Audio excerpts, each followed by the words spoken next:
Hello, hello. Good evening, Drifter. Thank you for checking in, my friend, and thank you for always being here. How was my day? My day's been pretty dang good. Thank you for asking. And as you can probably see from the title, today we're gonna be playing as Punishing Grey Raven. Well, not playing as Punishing Grey Raven, we do not want to be the virus, but we're playing the game Punishing Grey Ravens, and welcome everyone. Good morning to you, good afternoon to you, and good evening to you, wherever you are, whenever you are. Excuse me for being a little tired today, man. I went donating blood, because why not, for that one sugary cookie and their sugarless juice. Alright, that's all you need for donating your lifeblood.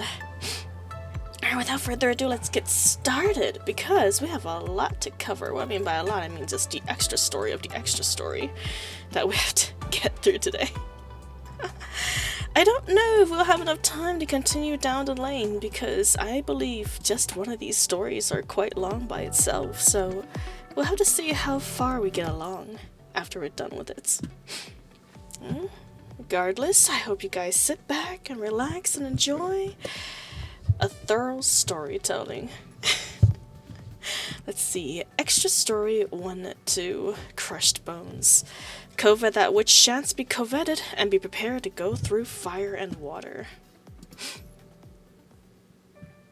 Did I click the right one? No, I did not. I clicked the wrong one. There you go. My bad, my bad. Extra story 1-1, Shome. The sound of anxious back and forth pacing fills the research room deep in the facility.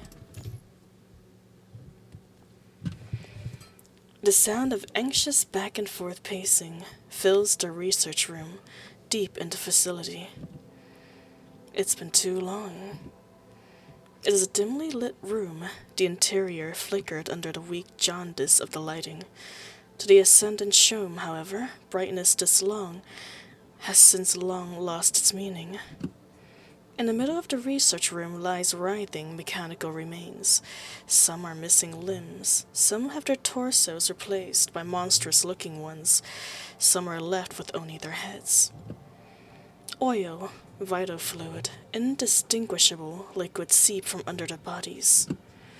The network of attached pipes are endlessly pumping activator inside, forcing these remains awake, forcing them alive, pumping them with life, making them writhe in sickening madness. They squirm and shift, struggling to drag themselves towards Shome. However, the cables and tubes attached to their bodies stop them from ever reaching him. Undying, unending, oh my god. Oh my, hello Zodiac, welcome to the stream. Thank you so much for the gifts up. much appreciated. God dang. Welcome. How was your day? I hope it's been good. Yeah. Thank you so much for the gifts up.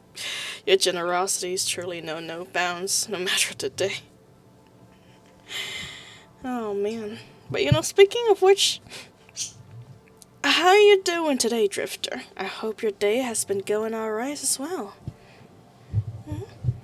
Life takes stressors on us, but we'll have to plow through them one way or another.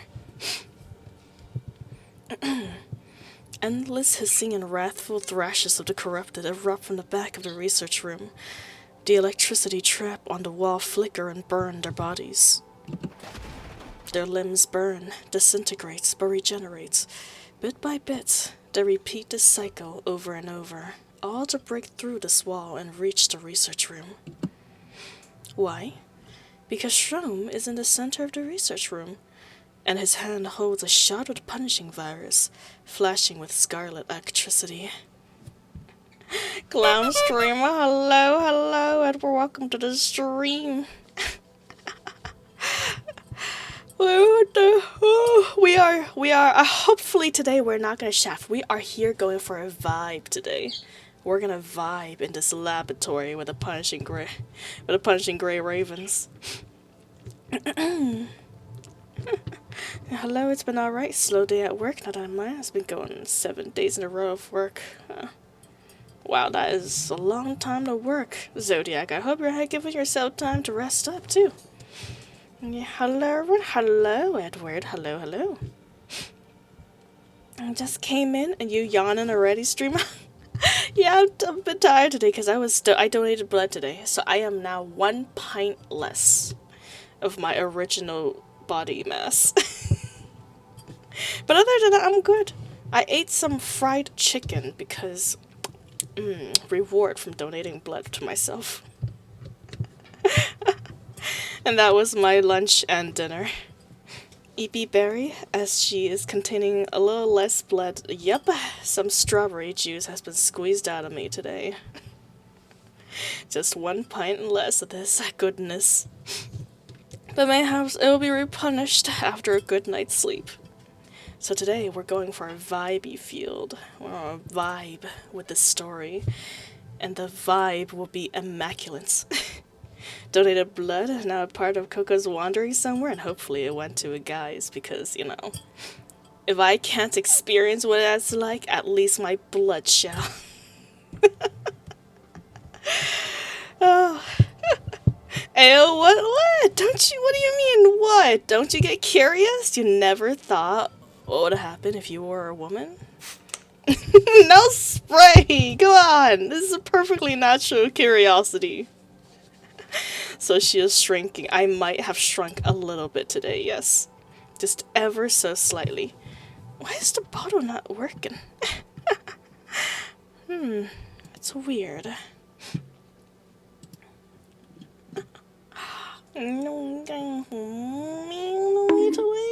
Oh, they're all turned on. I wonder what's happening. Alright, well, you know what? Let me reconnect.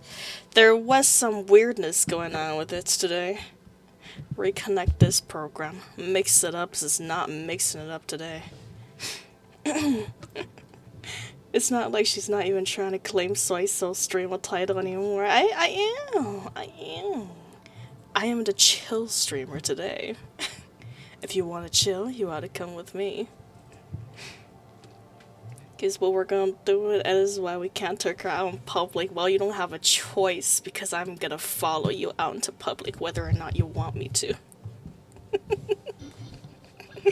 You think you got rid of me? I was actually clawing on the back of your shirt the entire time. Why? Because Shun was in the center of the research room, and his hand holds a shot of the punishing virus, flashing with scarlet electricity. This place should be a familiar sight, but Shun's heart swings with unease. 72 hours have passed. He would never make such a mistake.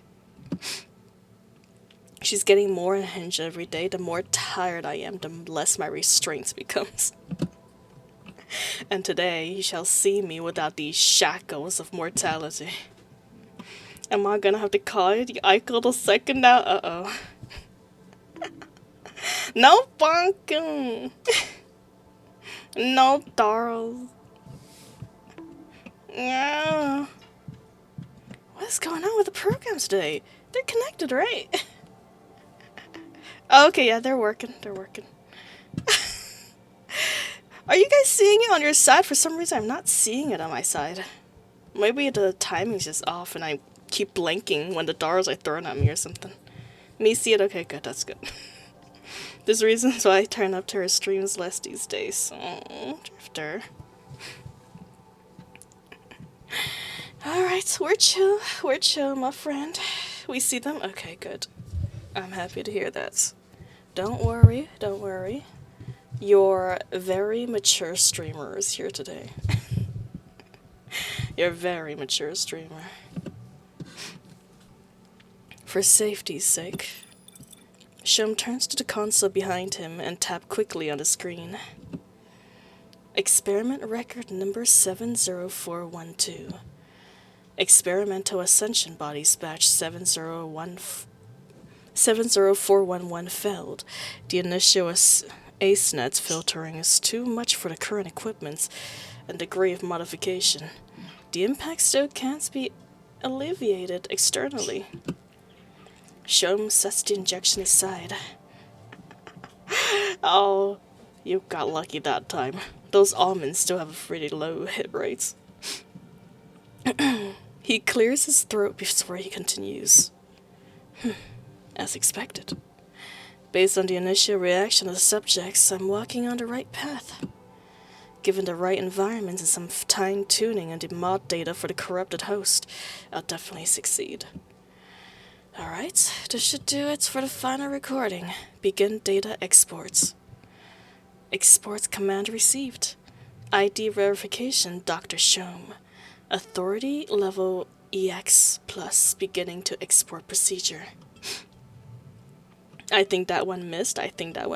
Also, welcome to the stream, Salsi. I see your motivation today is some almonds. That one landed. I'm gonna turn the volume up a little bit. Then we turned it down, but it seems too quiet now. Just a bit. There you go. First try? Nah, more like your 5th try. The console hums as it runs. Shom walks past the carnage in the room. Experimental subject number 65018. Lasted a long time in the first filtering. He gave me a good refitting material. Experimental subject number 63901. This humanoid was made from the construct of the same squad. They were all good raw materials, but it's a pity they still couldn't survive the first filtering after fusing them. The scenes flashed through Shom's mind.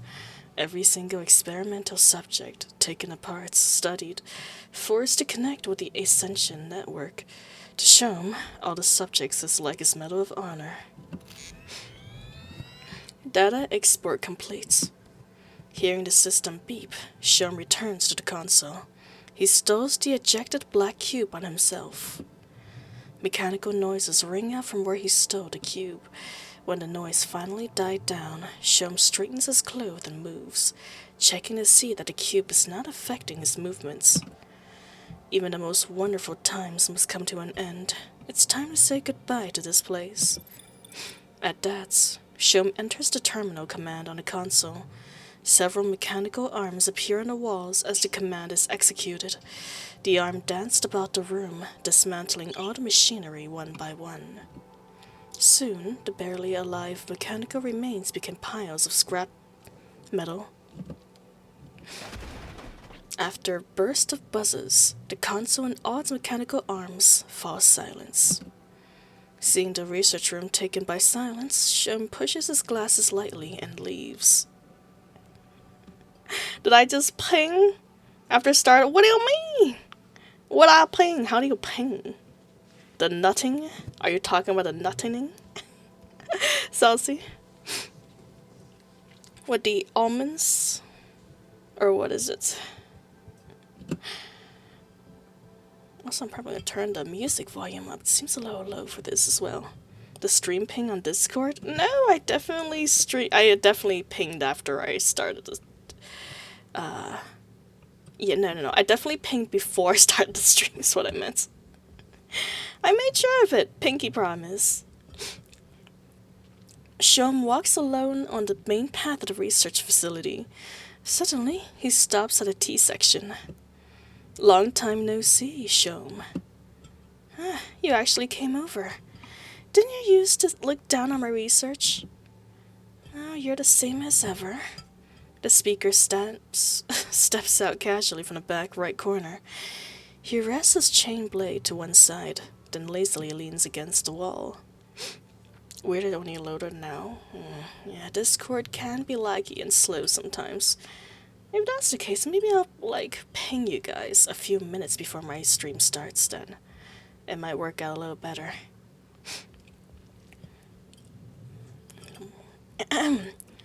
You seem kinda different from before. I did go through a lot in that city after all. You did, didn't you? Judging from the data reports from Kulong, there are quite a few accidents, but overall we can consider it a victory. We? All your time was spent holing up in labs around the world, messing around with your pointless research. We almost forgot you're an ascendant. You're mostly right, but I must get one thing clear. I'm not chosen by Miss Luna, but you and I both serve the Ascension Network. Technically speaking, we're both ascendants. Oh, you're becoming just like Gabriel in your pedantry. Sherm was about to protest, but resigns when he notices Roland rumbling without a care for him. The ping happened right at the time stream started. Ah, okay, good. That's good then. I'm glad that I guess Drifter's internet's just a little faster. But no worries, Saucy, no worries. I'm happy at checking in with us anyways. Thank you for being here. And of course, everyone else too. So Sherm merely shakes his head and begins to walk again. I'm listening to your rambles after I came back. I have a new research task on hand. Roland pauses and looks at Sherm. I take it that you aren't coming with us on the next mission, then? Naturally. My research is what made me live through the filtering, is it not? Is that so? Which reminds me. How's the device you asked me for working out? You didn't seem to have used it in front of the others. Remember to send me the data after you use it. After all, I'm just a researcher, with zero competitive capabilities. All this killing and fighting, I'll leave it to you professionals. Sherm strolls past Roland, walking towards the left of the intersection. A researcher with zero competitive capabilities, you say? Never knew these researchers could leisurely fix all the hidden turrets on someone pointing a piece at them. If you really wanted me dead, I'd be long dead before all this turret business. Oh, what a spoil sport you are. Born this way. Sherm pushes his glasses up again, with no intentions to fool around with Roland. He leaves through the passage. I have both pages open on screen, and the phone buzz at the same time. God dang, Drifter. That's some dedication. Although you have always been this dedicated throughout the years. See, born this way. Yep. You dope, born this way, must be a fan of Lady Gaga.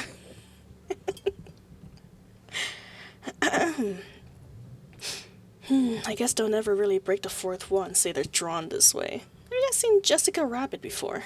I love that movie. Especially Jessica Rabbit herself, of course. Roland pushes away his scythe gun after he speaks and walks in the completely opposite direction of Sherm, to the other end of the corridor. Yes, fantastic. Is it your kind of movie, Drifter?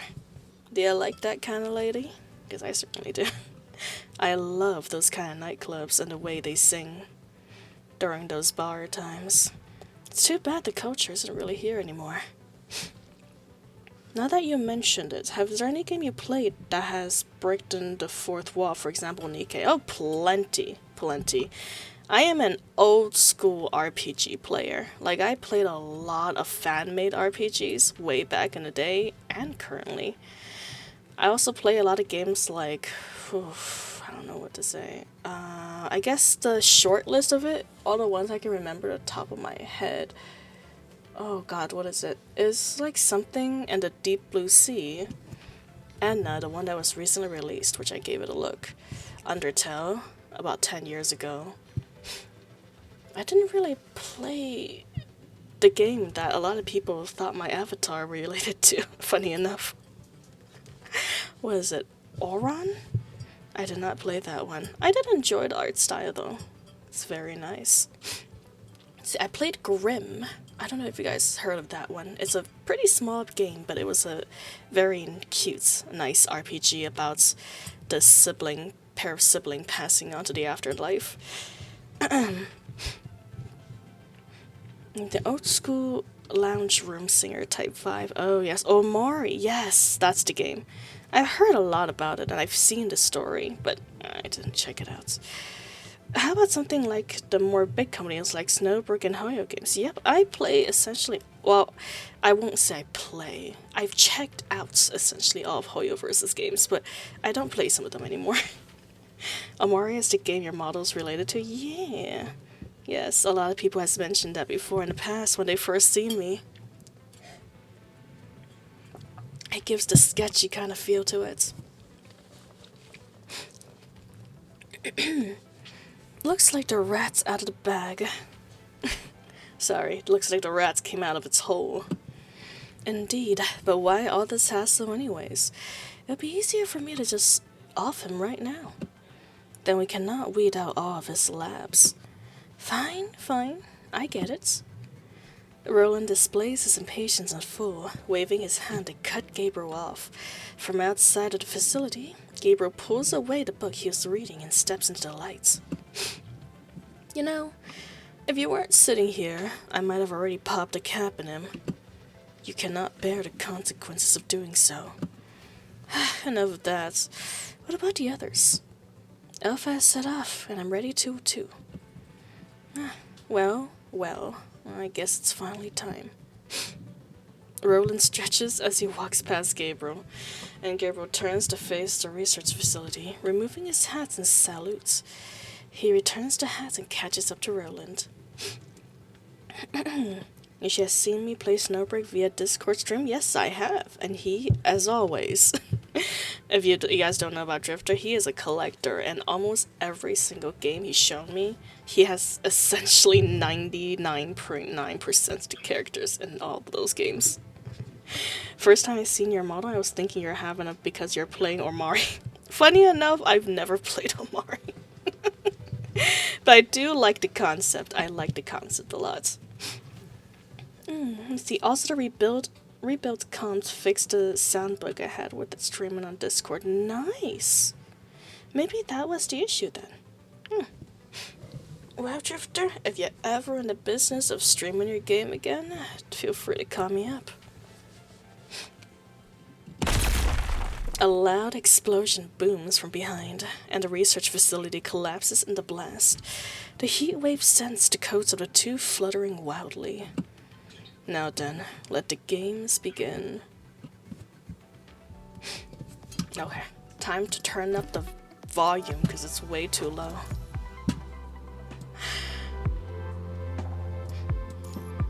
There you go. That should be good. You know, as much I'm sure you guys enjoy hearing my voice alone, it probably gets a little dull. Well, I'm just reading all the story. Alright, extra story 1-2, Crushing Bones, or Crushed Bones. Covet that would chance be coveted, and be prepared to go through fire and water. The thought process of how this model came about, or it just popped up randomly. Oh no, Edward, I did not create this model. Rather, the creator of this model is in my channel description. I was a pretty big fan of how it looked. So that's why I started using it. But that being said, any of my future models will probably give a similar vibe. Actually, your voice is so much clearer now, is it? Oh, I'm happy to hear that, because this is a new mic, by the way. Anyone's checking in? Any old listeners? I've recently got a new mic, and this is about the third stream, I believe, that I'm using it. Miss Luna, we fully investigated Venus Splash Park. According to that scar-faced man, that place should be Shom's final destination, but worry not. He has no reason to lie about this. A non-fatal betrayal is pointless. Very well.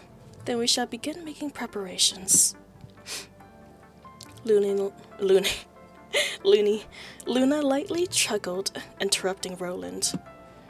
Before you begin, there's someone that requires our attention.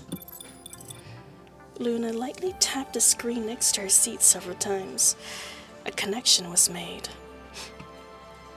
The description in your YouTube channel is also very interesting. Thank you very much. I mean, it's like night and day with sound difference. Well, I'm happy to hear that, because I did pay a pretty penny for it. I came in and read this channel as a fragment of your imagination, and I thought you're just some advanced AI writing channel. And you never know, maybe I am in fact an advanced AI. At the end of the day, they say the body is just a machine.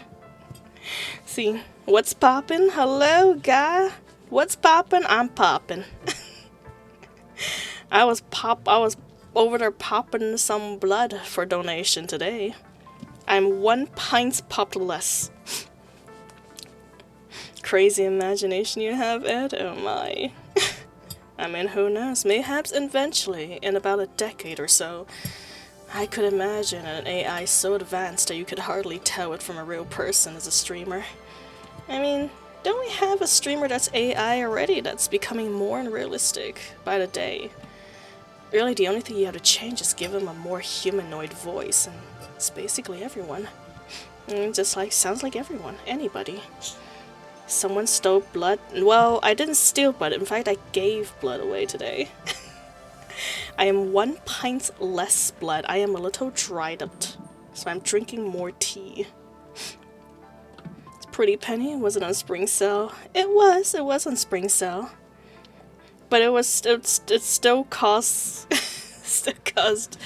quite a lot. But still, thank you so much for recommending it, Drifter. And especially when it was on sale, because it was a really good timing. Right around the time when my old mic was dying on itself. And of course, Drifter swooped in and offered a link for this one, which is working like a charm. And I should give more blood? Blood is overrated? No, I only have so much blood, man. I'm like 5'2". I only have so much to give away. You can pour tea onto your system and running just fine. I don't know if tea will have the same oxygen deliverance system as my hemoglobin can, but you know what? Mayhaps I could try. Who knows? They say that coconut water can work as plasma in a pinch, so maybe tea can do the same. Don't try that at home, kids. You'll die. Probably. Oh my god. Luna lightly tapped the screen next to her seat several times, and a connection was made. Thank you for waiting, my fellow colleagues. These are the coordinates of Shom's current facility. Happy hunting to you all. With a transmission of a middle-aged man's voice, the terminal screen flickered, a huge red mark pointing to the middle of a desert in North America. With the coordinates confirmed, Luna cuts off the connection. What is it that you wish for, Miss Luna? We want Shom dead, by hook or by crook, but we have to destroy all his trump card and research materials before he dies.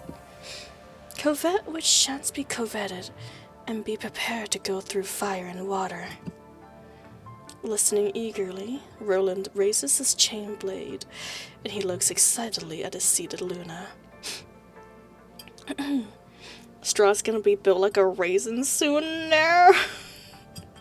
Come on, not raisin. At least a dried strawberry. Maybe one of those you find in like K cereals. I love those, sir. Actually, no, I lied. Those strawberries are sour, man. Like, why does K-Zero use the sourest strawberries they could find on planet Earth to put in those things? It's like I'm just having a good time eating my cereal, cornflakes, and then you eat a dried cereal from it, and it's like flipping... What are those things? But oh god, whatever it is, it's so sour it makes my face pinch up every time I eat one of those things. Normally I would go for the strawberries, but those times I would avoid the strawberries. No raisin, no raisin. I want to be a grape. I want to be a straw. Why the fuck am I seeing people talking about putting raisins in things after I've gone for 5 minutes? We're talking about the raisin because I lost a pint of blood today from blood donation. So I am slowly but surely drying up. Strawberry pushing 50 plus with raisin case cereals. Yeah. Yeah. The wrinkles in my face rise dramatically whenever I eat that cereal. We should make Cocoa Raisin Streamer a clown's raisin streamer. Hell no, come on, no. At least a strawberry. Strawberry. No grape. Only straw. We can replace the blood with something else like coffee. Hell no. I will not be able to sit still with coffee. I'm hardly living with tea right now. Coffee is way too much stimulation. Listening eagerly, Roland raised his chain blade. He looked excitedly at the seated Luna. Which is why I need you and Gabriel to drive this rat out of his hole. Huh? To allow him a soundless death is mercy. He will attend his own funeral at the place and time of our choosing. And when the time comes, you will have plenty of time to play your game. Of course, that must wait until after we have achieved our goal. Do you understand? Luna speaks lightly, but the ascendants present can instantly feel the oppression in her words. Anyone who hears cannot help but obey. We do, Miss Luna. Good. After you two confirm that Shom has departed, Alpha will make sure no one comes to intercept Shom on his way to the stage. Until then, set up the hunting grounds and wait patiently. Anything like coffee Kool-Aid? No. Well, maybe the strawberry Kool-Aid I could acceptable flavor. Yeah. Funny enough, I've never cared much for Kool-Aid, although they were always pretty cool to look at. All the American kids around me be drinking Kool-Aid, but I don't know, man. I don't know. Grape Kool-Aid be goated, that is true. Every once in a while they're pretty tasty, especially on a hot summer day, and you just have some icy Kool-Aid. Okay, that could definitely hit the spot. Grape Kool-Aid, is that considered the best flavor? I'm gonna take your word for it, guy. I'll take your word for it. Straws never had decent coffee before. That may be the case. That may just be the case since I live in the States. You know, the best kind of coffee we have around here is Americanos. And God knows, it's just espresso mixed with hot water. Lamia. Luna's words echo in the empty ascendant space. A few seconds later, the scenery behind Roland and Gabriel distorted. I'm here. Very well. We shall split up and meet at Venus Splash Park. Let the currents fall in the land of your childhood, Shom. I can see the Isle of Park is on. Phew, guess we're finally here. Gabriel's word removed Roland from his reminiscence. Roland returns his gaze from the sea and to the so-called speedboat he is on. I never thought you had a penchant for modding. This thing runs fast. Alright, give me a second. My neighbor's talking loud. I'll be back. Closing the windows.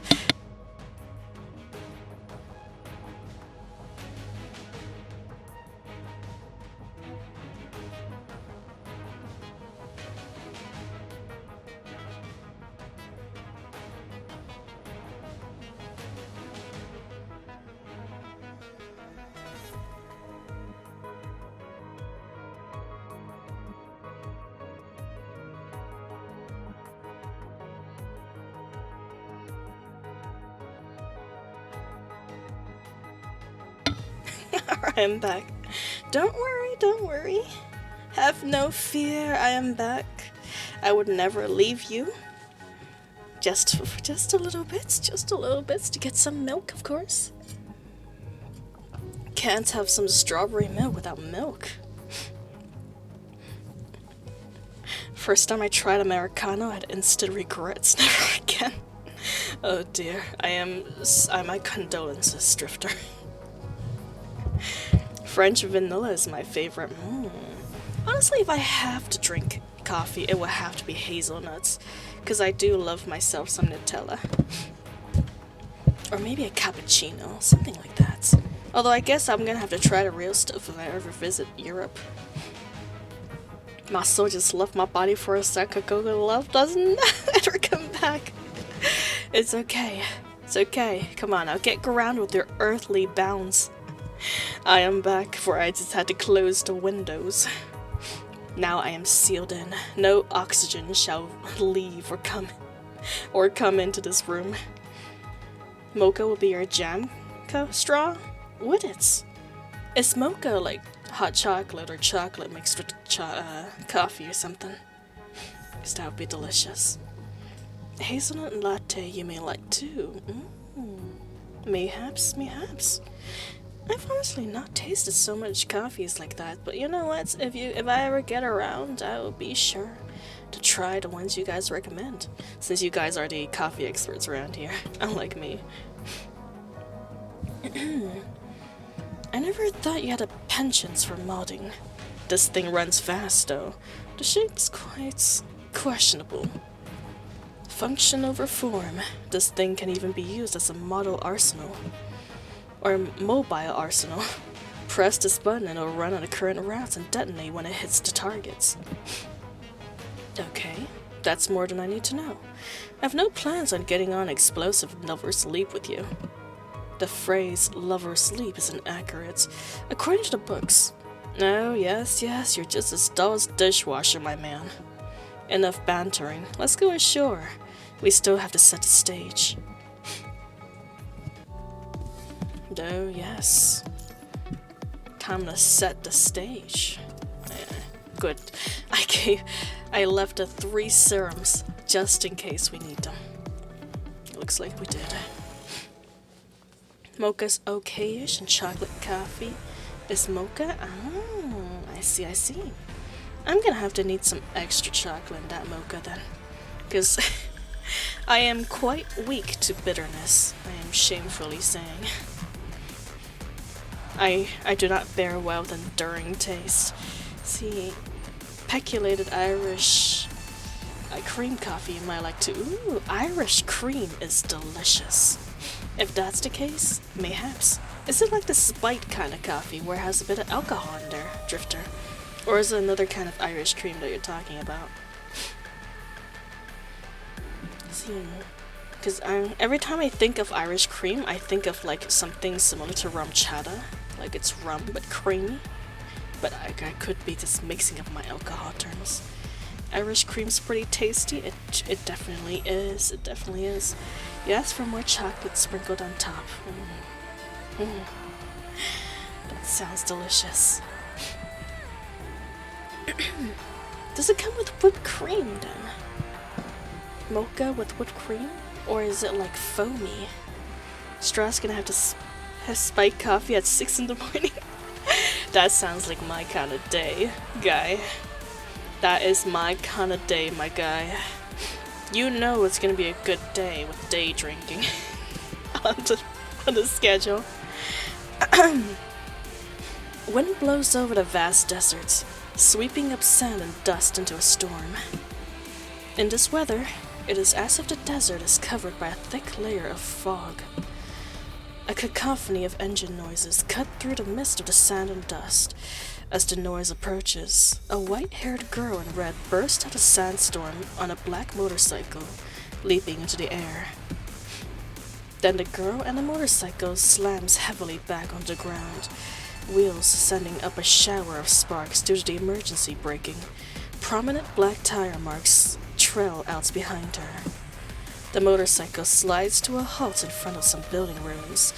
The girl takes her blade from the vehicle and walks within the wreckage. This place. Alpha reaches the middle of the scans. The clearing is piled high with the remains of bionic animals. The ground is dotted with huge circular craters, and the surrounding buildings also show obvious traces of bombardments. Going to work while drunk sounds fun. Oh, I wish I could do that, guy. I wish. Unfortunately, my work, if I went to work drunk, I would be immediately fired and never be allowed to work in my field ever again. If I did that.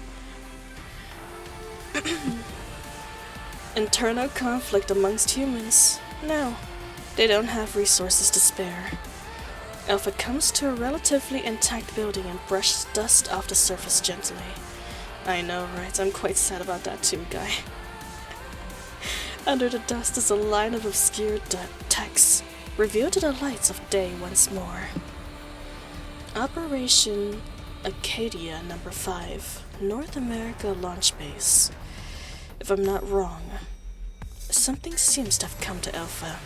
She turns to the pile of bionic remains and walks over to them. With a flick of her wrist, the haphazardly piled remains are instantly disintegrated by her blade. They turn to pieces and scatter all over the ground, revealing an old transport craft buried underneath. Most of the transport craft is destroyed by bombardments, and the loading bay is warped beyond recognition. There is no need to wonder what happened to its passengers and cargo. Hello, BSV. Welcome to the stream. How you doing? We're playing PGR today, and a nice, vibey storytelling time. How you doing? Well, however you're doing, I hope you enjoy the stream. A family crest is gleaming proudly on the side of the transport craft wreckage. It looks very much Eastern. The owner of the transport machine had written their name in a striking red under the family crest. Family crest. Suki. That's his uncle. Huh. Just as I thought. Shown. You have a gift in drumming up revenge. Too bad you chose the wrong path. An untamable beast is not worth raising. Let's see, almost forgot new code for Nikkei? Hell yeah. Okay, we might be a little off topic, it's okay. It's alright, it's just a quick code entrance. Thank you for the code, Edward. Much appreciated. Hazelnut latte, add Bailey or butterscotch cream liqueurs is damn good. God dang. Maybe you should have put in Discord. Oh, no worries, Edward. I appreciate it. And it's best I do it now, or else I'll forget it later. Because I totally would. It's okay. Quick intermission. Quick intermission. Because I need those gems. Gems are highly required. Since the anniversary is coming along. An untamable beast is not worth raising. The sandstorm gradually eases, and Alpha returns to her motorcycle.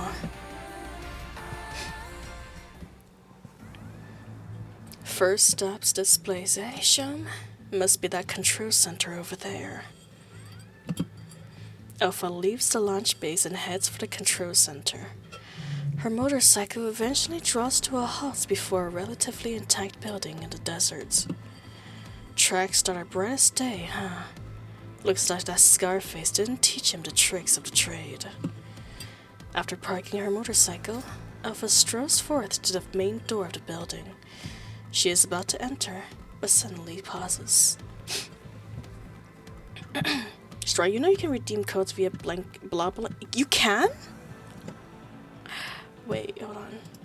That's actually that's so much better. It's such a better option. I do not have the blah link saved. Okay, I might have to do that next time. Oh wait, no, yes I do. There it is. Blah link. Can you really? Oh man.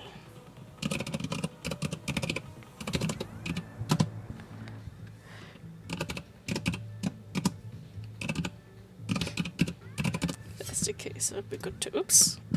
My bad. I didn't mean to turn the screen off. Let's see. Oh wait, no, that's the wrong one. Okay. I know I spelled certain words wrong in my email, don't worry about it. Never save it. How do you redeem link? Redeem points?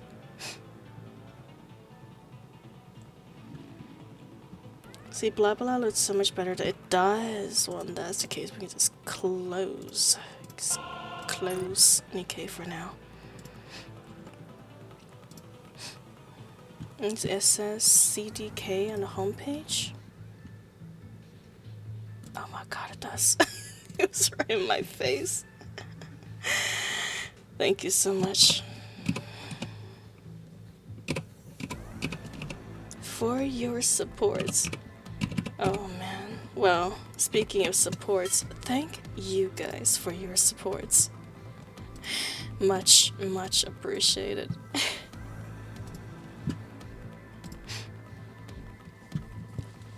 Alright. Back to our game now.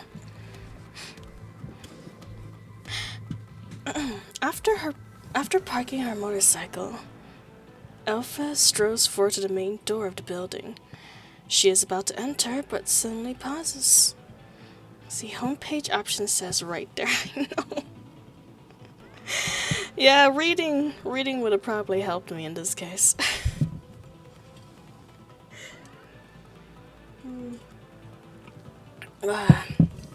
Nighttime and reading don't go well together with me, can I say? It's like fireball and driving. You probably shouldn't do both of those at the same time. After parking her motorcycle, Alpha strolls forward to the main door of the building. She is about to enter, but suddenly pauses. The walls and the door rust don't match up. Look like this place gets frequent visits, not just from Shome. Alpha circles to the side of the building. A pile of supply crates in the shade, hidden in some dry bushes, greets her eyes. Food reserves for humans.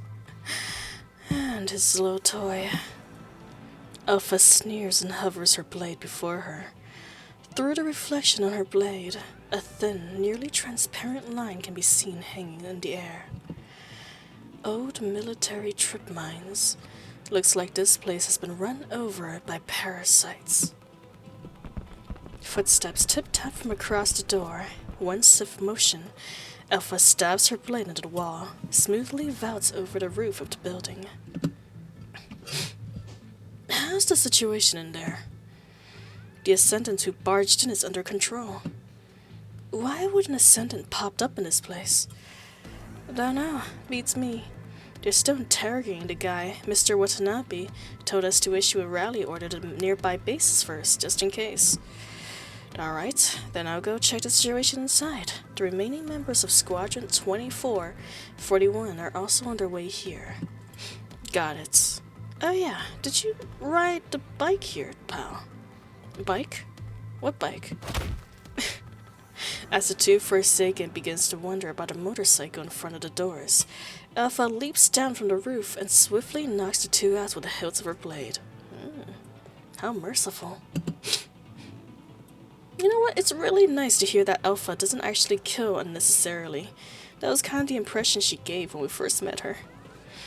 Now, our star can't be held back by the paparazzi.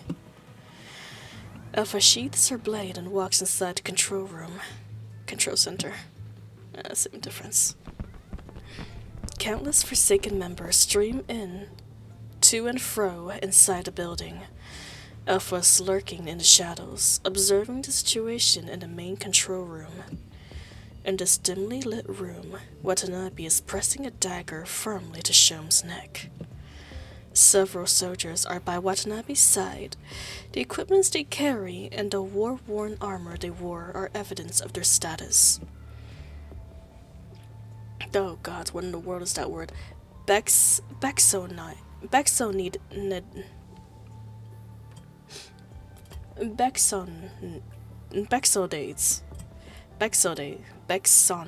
Bexoniande. Okay. Whatever those creatures are, one-eyed, one-eared, one half of his scalp left. Bexion. Bexion. Never mind. The backbone of the Squadron 19. A man who only gives up in death. Halam, 16 years old, became a new member of the Forsaken this year. The name and armor borne by her were brought back from the K-44 by Watanabe. Watanabe thought of leaving her behind. She hears the shots from 2 kilometers away. Bixanadas?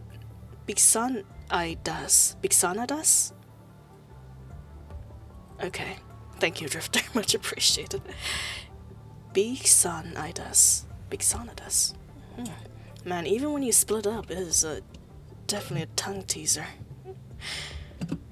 Still, a small lass, but unlikely to meet the same end as her father in any due time. Clark, old soldier, old bones, jack of all trades. Take him with you, and you can make friends with any faction. Hey, let's talk things out. Why don't we put away the guns and knives? We have nothing to talk about with the Ascendants. That makes things difficult then. And here I thought this control center is my little secrets. We know things you people wouldn't believe. Speak. What is your purpose here? Watanabe presses the dagger closer to Shom's neck as he speaks. If I say that I'm only borrowing the aircraft behind this control center, would you believe me? You're messing around? Oh god. The Bishan I does. The Bishana does. Quickly loads his guns after hearing Shom's answer and sticks the muzzle at his temple. I knew it turned out like this. We don't have that much patience, even we don't know where your purpose is. A dead ascendance would do us no harm. Communication never solves any problems. At that, sparks of electricity appears in the ground around Shom. A close look would reveal that the sparks came from a tiny spherical machine in the middle.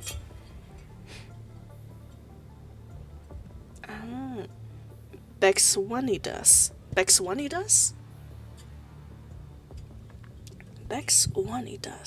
Okay. Bexwanidas. Let's see. Oops, that's not what I wanted to press.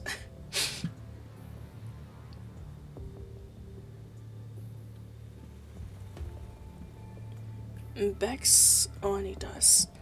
Interesting. Oh, Bexwanidas. Okay, Bexwanidas. I get it now. Thank you so much, Drifter. Dang, that is one difficult word to learn. I wonder if it's a real term. What? Take cover. Watanabe lets go of the dagger in Shom's neck and lunges at the Bexwanidas. Right after that, the electric sparks connect and violently erupts around Shom. Smoke fills the main control room. Everyone, activate your goggles, confirm each other's positions, 3 to a team, and brace for combat. That little creep got away. Last security vital says that he's headed for the airfield behind this building. Go after him. Yes, sir. The Forsaken rush out of the building, but a fighter plane piloted by Shom has already taken off, leaving a light blue trail of flame in the air before disappearing into the sky. Ride the other fighters and go after him. Yes, sir. That won't do. As the Forsaken are about to board the fighter aircraft, a red figure sweeps past them. It's Hebrew? Ah, interesting. And I guess it does make sense. Believe there was some inspiration from their country. Makes sense why that language would be used. The red figure presents herself before the Forsaken. As she halts, all the aircraft break down to scrap metal. You may not go after him. it's you. Long time no see, I guess. I'd rather never see you again. And me, you. Take on a different formation. She's different from the other Ascendants. You wish to fight? Looks like you didn't learn anything in Kulong. Quite the opposite. We bear the past within us, which is what gave us the courage to battle. You're not the only ones to have changed after the war. Then show me. Oh, we'll show you, Alpha. Well, never mind. Watanabe's gonna get his ass kicked. He ain't showing nothing. Deploy B-19 defense formation. Roger.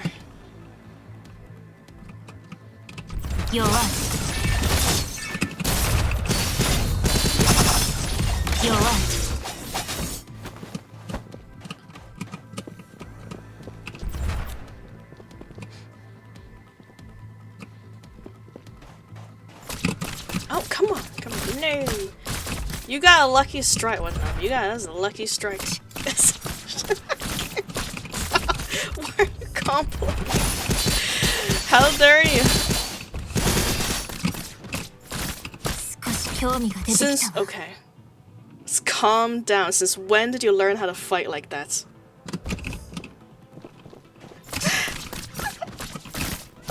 What is happening? Excuse me?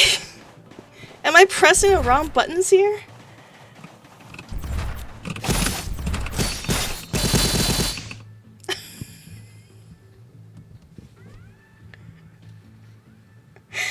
I'm sorry. That was skill issues. I even realized what happened. Alright, now. Alright, looks like you actually have a chance. Count your lucky stars, Watanabe. Count your lucky stars. Not bad. Go on. Yeah, go on, Watanabe. That was a lucky shot, okay? Didn't count for anything. Alpha lunges at Watanabe, and Watanabe crosses staggers to block Alpha's perforating thrust. You could have ended him just 3 lashes, baby. Listen. I don't know what happened. He was able to just combo us in that instance. Something clearly happened, but it was not in my favor. What are you people scheming? I promise that will never happen again, okay? If we get to play Alpha one more time, Watanabe is gonna be turned into minced meat. What are you guys scheming again? Well, just a mere hunt. A hunt? Quite. You people are just a few uninvited guests. Sensing Alpha laxing from speech, Watanabe rotates his daggers and redirects her blade to the ground. Look what you've done, Watanabe. You threw me off my groove. How dare you fluster me? Stepping on the false edge of her blade, Watanabe hops airborne. I'ma get some food. PRV number, I said her, take your time. Go get some delicious food. Oh, why get my ass kicked? Watanabe of all characters, man. Oh, my apologies, then. Watanabe somersaults mid-air, using this downward pull of gravity. He launches a wind-tearing cut at Alpha. Alpha, on the ground, leisurely raises her blade behind her head, taking on an inviting stance. The blade clashes. Sparks flash, and the two find themselves locked in a bind, but none of them could maneuver their weapons into functioning offense. They push off each other to put distance between them. Oh my god, now the music is too loud. I'm gonna turn that down a little bit. A dagger scratch finds itself planted on Alpha's arm. Red vital fluid seeps out from the gash. What's the matter? Out of breath? Oh, see, you guys? It's actually canon that Alpha was mildly losing to Watanabe. I was just playing the battle by canonic means. Well, you lots aren't our target this time, though you did cause some trouble for me. You sure you want more? Why don't we make a deal? Alpha points her blade at the Forsaken who has fallen to the ground around her. We caught here, and your comrades might make it if you patched them up in time. Nice try. One of the Forsaken in the ground fires his gun shakily at Alpha, but before the bullet could reach her, Alpha casually deflects it with her blade. Clark, take our wounded to the medics. Wise decision. Goodbye it is, then. I still have to make sure our prey is arriving at the right spots. What did the man do? Alpha pulls away her katana and walks towards her motorcycle. He chased after a false truth. Under the wary gaze of the Forsaken, Alpha rides on her motorcycle and turns to face Watanabe. 'Twas fun. It won't just be a scratch the next time you step into the Forsaken's territory. Oh my god, I got my ass kicked so hard. Now I wonder if the dialogue is different if you actually manage to defeat him without getting your ass beat like that. I can hardly wait. I'm sorry, Alpha, I've shamed your bloodline. I swear this will never happen again. Man.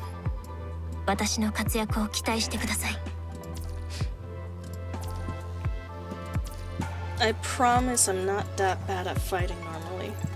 I don't know what happened. Something happened, but it wasn't anything good. EX01 Venus Splash Park.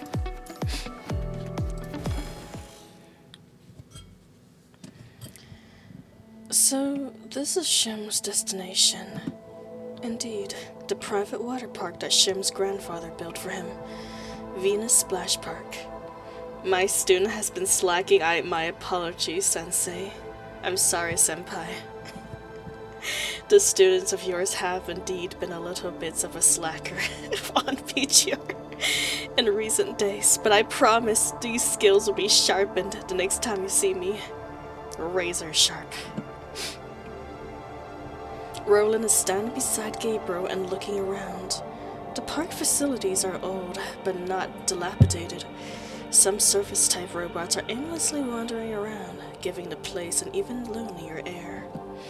Unchanged for decades, the small island is gradually sinking into a corner of the Caribbean Sea, frozen in time. At the moment of its completion, time became frozen on its enchanted isle. The observation platform, dreamily hanging in the sky, looks almost like a border between fantasy and reality. To spend time on this island is to know solitude, a type of loneliness that dissects oneself from the world. The plethora of facilities planted in the various corners of the island have all become nothing but shreds of the past, or shards of the past, accumulating dust that is known as history. Venus Splash Park stands witness to the passing of time, alone, eternal, waiting quietly for its master to return. Looks like this place never did open, but this place really is, how should I put it, quite full of childish innocence. Almost gives me an urge to defile it. Well then, let's begin. See, I've gotta go. Bye, chat and strong. No worries, guy. Thank you for checking in. I'll see you next time. Bye-bye for now. There is more to this water park than what meets the eye. Luna's voice rings out from behind the three ascendants.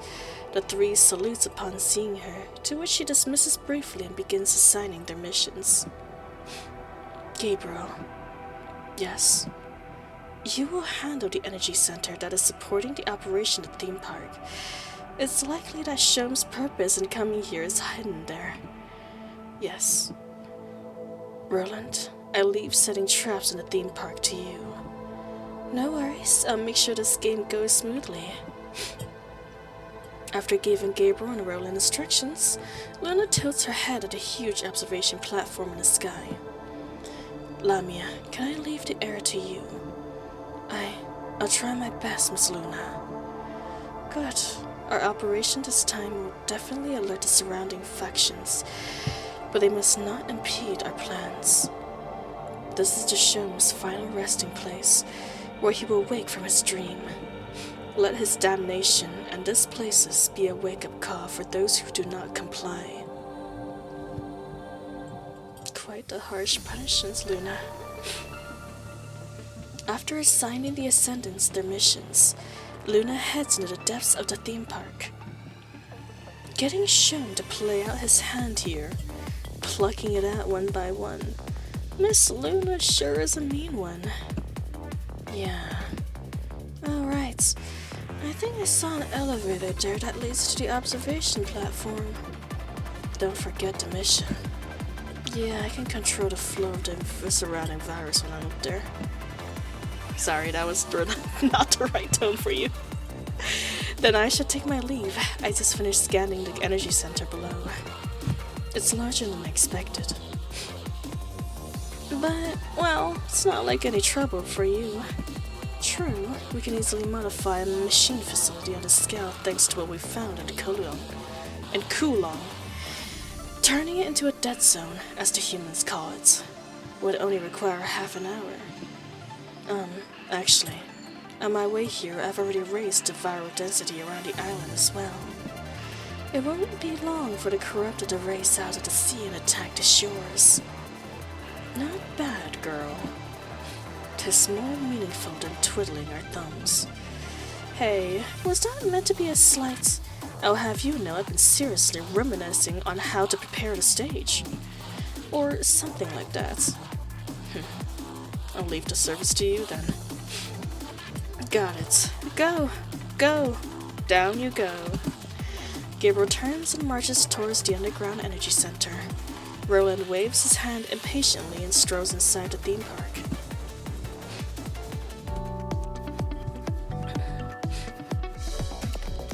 It's just me, the music's still kind of loud. It was so quiet at the beginning, but now it's grown a little more bright. Let me see. I'll start by adjusting the passage. Rats who have wandered the cage should not be allowed. Oh, something like that. It went by too fast. Place the roadblock in a designated location. Okay, will do.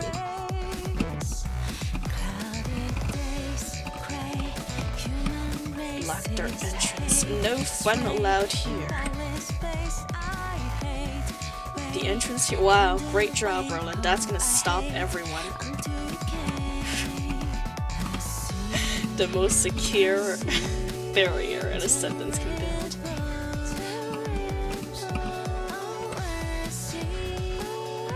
Okay, that should leave only one path for our rats. Yep. Very much so, Roland. Pass it. Trespassers in the park must be dispelled. Ah, okay, you know what? I gotta turn this down.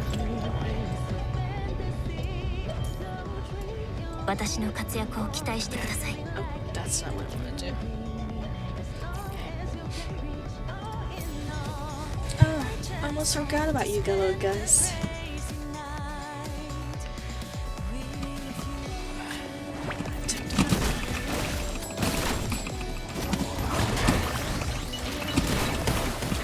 God dang.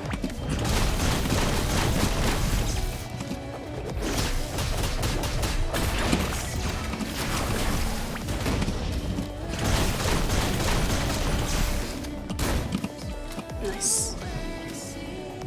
See how that beaching is up a bit too much here.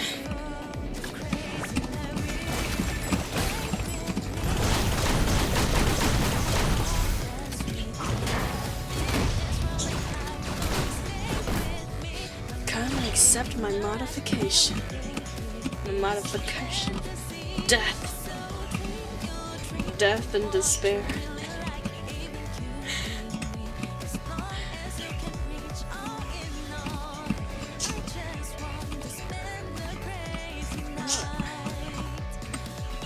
Modification complete, and now the view should be nice over there. Come on, little rat. Don't make me wait too long.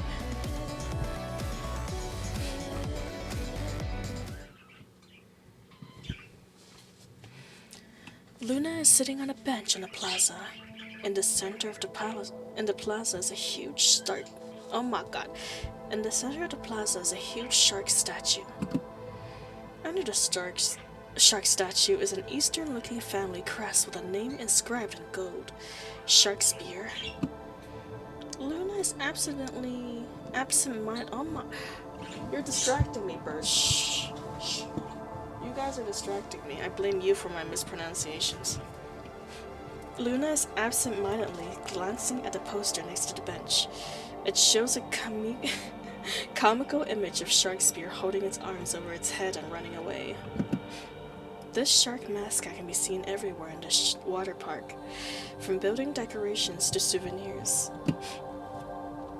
What a loving grandfather you have. Luna looks at the statue of Sharkspear.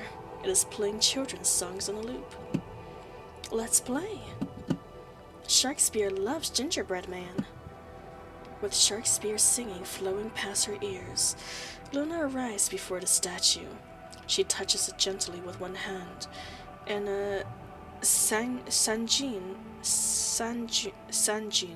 bolts flashes across the statue. Incoming connection request. The electronic voice is coming from Luna's bracelets, with the dialer's name displayed in the center of the screen. Luna taps the bracelet lightly and connects. The wrap of work in Kulong is complete. According to the reports from my informants, Babylonia will soon start collaborating with the ARU on something new. Let them be. Our mission is more important right now. Very well. I hope you've gained from this that is all it's worth its trouble. It's worth all its trouble. That'll be none of your concern. Indeed, allow me to apologize for overstepping. I know your ways. Do keep in mind who you use them on. Naturally, all the Ascension Network. Luna disconnects. The energy center beneath her eats roars, and along with a storm of virus swirling madly in the air, Luna knows the show is about to begin.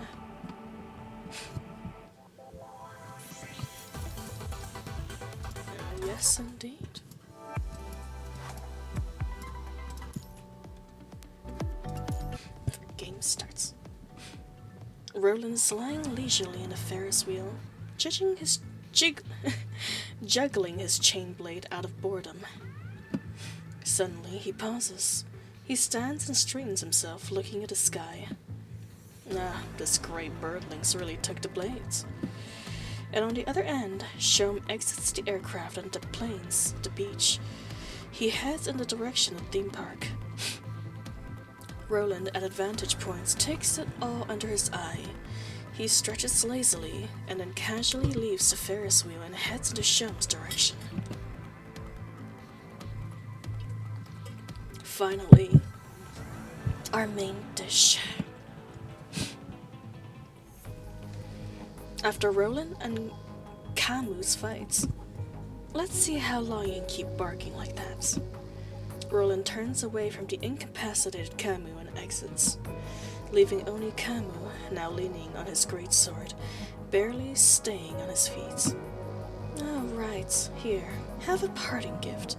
No need to thank me. Roland stops in his tracks and turns, lifting his gun, pointing it at Camus. He fires, but Camus easily dodges the moment he pulls the trigger.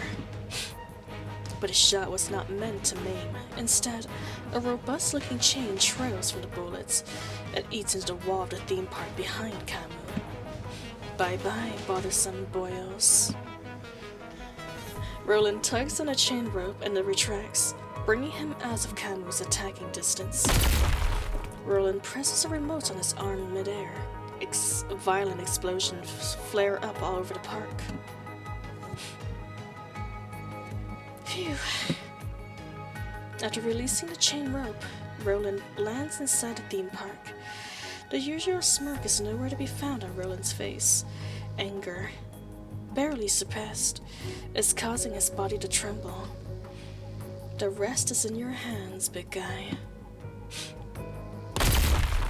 Violent tremors pulsates from the ground, but even the sound of explosions cannot drown out the screams of chaotic self-expansion, let out by the infected energy center. Looks like Roland has made contact with the targets. Then our prey should be arriving soon. Gabriel hides, waiting in the shadows for Shom. Roland is here. They found out, huh? But no matter, the Babylonians will slow them down. As long as I can complete my experiments before he catches up to me, I can turn the tables. Shom readjusts his glasses. Now at the center room of energy centers, his hands are tapping swiftly on the screen. However, Shom soon stands his hand, or stills his hands. The protection line should have activated right away. Damn it, this disuse must have caused a jam somewhere. This won't do. I might not make it. Allow me to apologize. I'm not for modifying your grandfather's legacy without permission. Gabriel walks out of the shadow, appearing behind Shom. What? It's you! Ignoring Shom's surprise, Gabriel straightens forwardly and continues. Why did you come here? Shom quickly scans his surroundings for an escape in silence. Gabriel notices, but decides to allow him to liberty. With Gabriel standing guard before the exit of the control room, Shom has no place to run. Will you help me if I tell you? Naturally, no. It won't hurt to listen. Besides, you've already turned this place into a dead zone. This saves us one step. It is only one done for ease of control and to shut out foreign parties. Yes, but the self-expanding machinery also prevents us ascendants with tremendous computing power. With proper modifications, this place can become the highest output factory for machines. You're interested in machine modifications, yes? We are all trying to break our limits, you and me. Together with the data that I have, we can complete the experiment 60% faster. Gabriel stretches out his hands and thumps it heavily on the wall of the control room. The entire room shakes from its tremendous impact. The way you stall, weakling, is as obvious as ever. Hearing Gabriel, Shom forces a weak smile and readjusts his glasses. Well, let's see who is the weakling. The floor of the control room crumbles. Unable to react in time, Gabriel falls to the bottom of the energy center along with the broken floor. During the descent, Gabriel sees that only the floor in front of the control panel remains intact, and Shom is standing on that part of the floor and looking down at him. My grandfather left me this theme park. Of course there'd be a secret feature only I knew. Well then, farewell. Gabriel flips in midair, and black wings metal unfolds from his back. Slowly, he descends into a halt. He hovers steadily in the air. There's so much unnecessary backflips that these people are just doing to get around. He swings his arm and hurls his cane up. Gabriel's cane cuts past Shom's cheek and nails firmly into the wall behind him. The wind from the cane cuts Shom's artificial skin, and vital fluid seeps from his wound. Looks like my peace and quiet will have to wait until they're all dealt with. Seeing Gabriel flying, Shom quickly pivots and taps on a screen on the control room. He retrieves a light blue rectangular chip from under the screen. It's all on her now. At that, Shom bolts out of the control room and heads for the surface. Dodging the crumbling floor tiles, Gabriel eventually reaches the control room. He lands and straightens his coats, then leaves in pursuit of Shom. Damn it, the explosion blocked most of the exits. Shom checks the map of the energy center projected on his glasses. Vibrations from behind him tells him that the traps he sets were not of much use. Good thing the elevator up ahead is still accessible. quick one, huh? Turret modules activates. Disengaged guard security locks. Go stop that monster. A horde of corrupted pours out from the corridor that Sherman just passed. They all charge in Gabriel's direction. A futile struggle. One of the corrupted launches itself at Gabriel. He dodges by shifting to the side. As the corrupted passes by, Gabriel punches it and hammers into the wall of the corridor. Welcome back, Edward. Welcome back. Hello, hello. I hope your food was delicious and your world has been replenished. My world has now been replenished by another Edward in its... Gabriel plucks the corrupted from the horde and crushes it into a ball. He hurls it at incoming corrupted, and most of them topples and collapse from the impact. After the corrupted fall, multiple machine guns emerge from the walls of the corridor. Cosmos 9735 HMG. Bullets of this caliber cannot penetrate my body. Gabriel merely marches ahead, allowing the bullets to rain down upon him. Smoke and gunfire fog up the narrow corridor. The smoke soon clears up, revealing only tripods buzzing with sparks. The HMGs nowhere to be seen. Since I don't have any snack, I made fried chicken from scratch. Oh my god, that sounds delicious, Edward. And what a coincidence, I too had some fried chicken after my blood donation as a little treat. Delicious, isn't it? In the corridor, Gabriel stands still, looking at the escaping direction of Shom. Everything will end here, through a spectacular finale. Tossing the wrenched out machine guns aside, Gabriel exits through the corridor.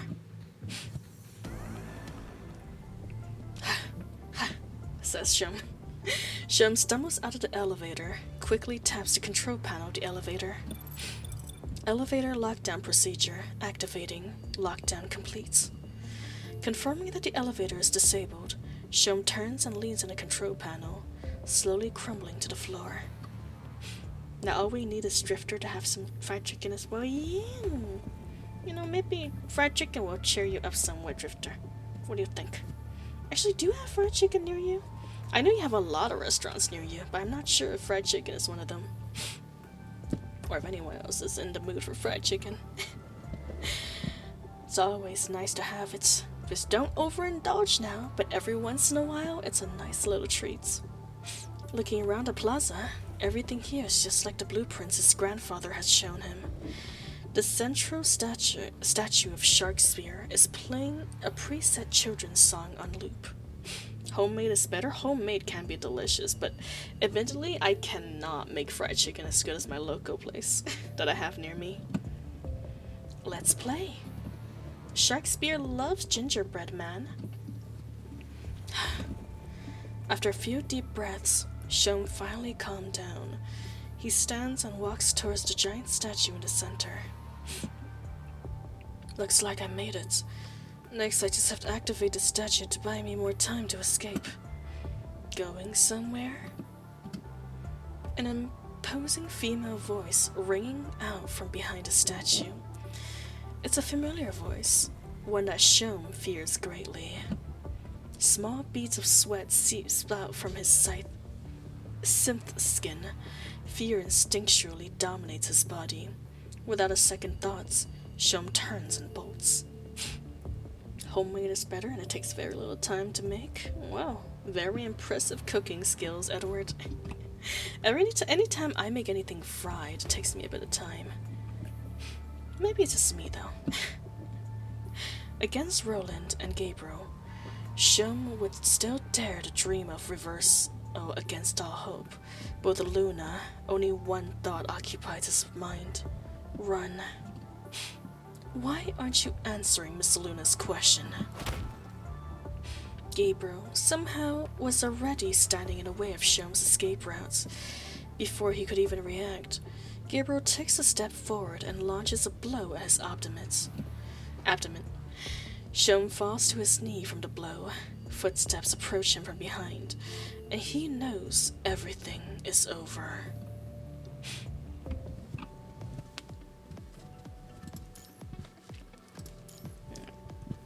Ascension Network 6.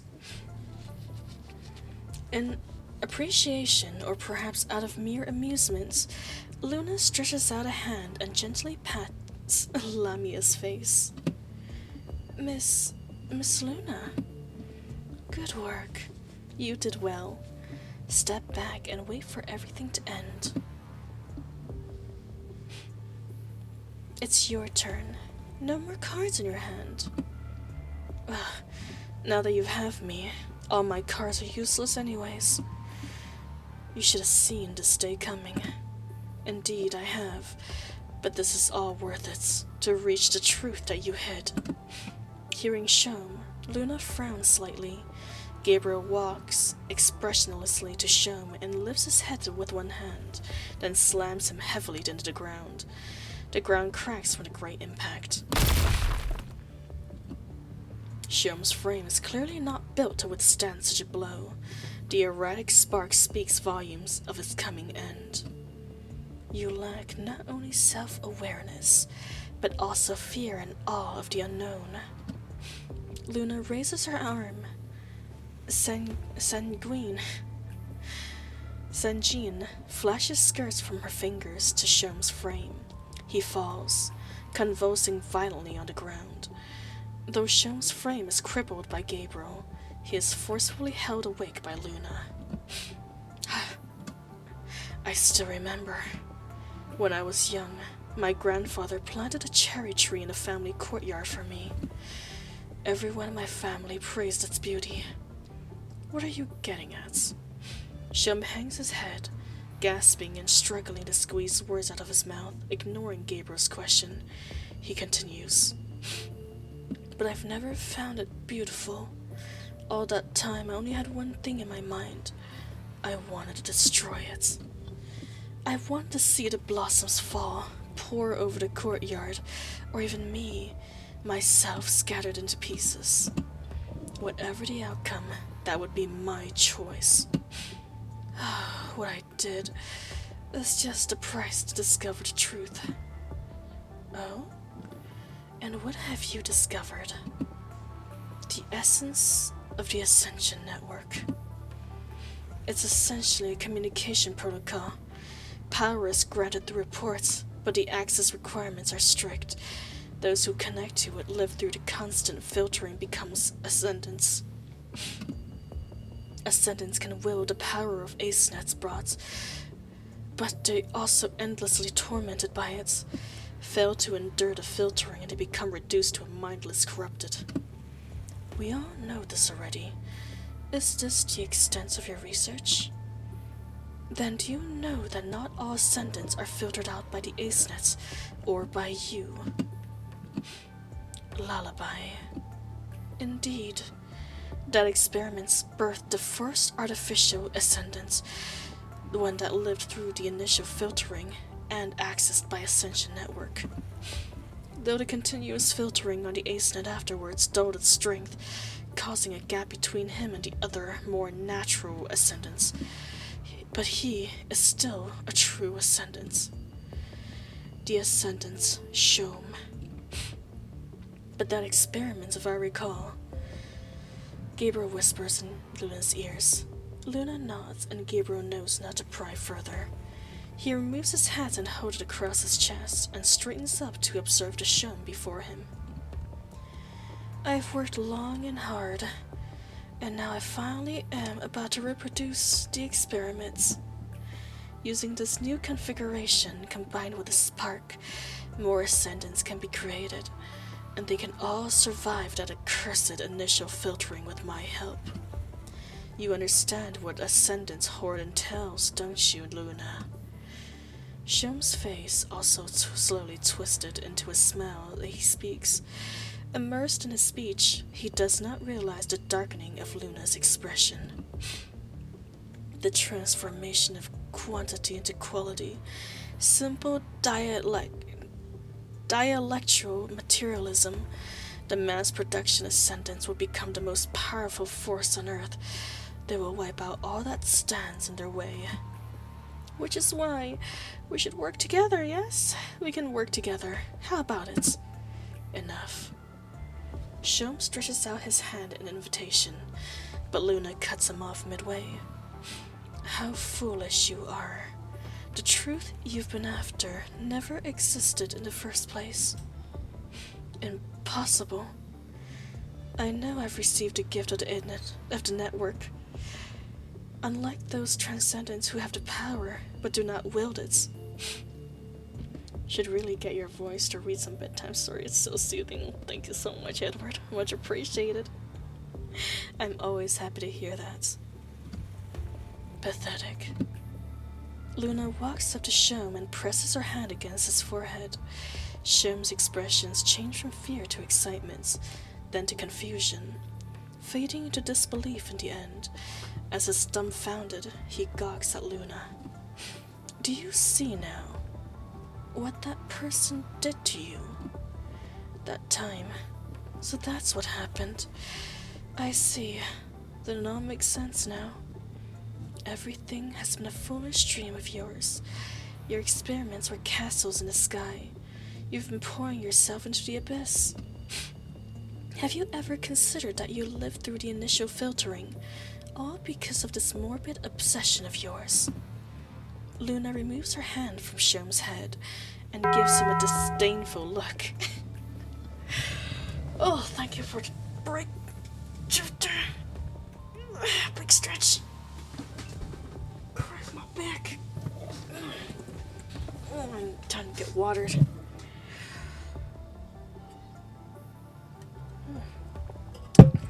Delicious iced tea. Unsweetened though. That bell sound is so hell, it's the only kind of sound that can awaken me. I need it as my alarm. Luna removes her hand from Shom's head and gives him a disdainful look. Artificial ascension. Ha! Nothing but the self-indulgence of a prancing clown. With that, Luna leaves the dying Shom and fronts the giant shark statue. She turns and shifts her gaze at the people of Babylonia in the distance. Alright. EX01. Suspicions. I keep thinking she seems a little weird today.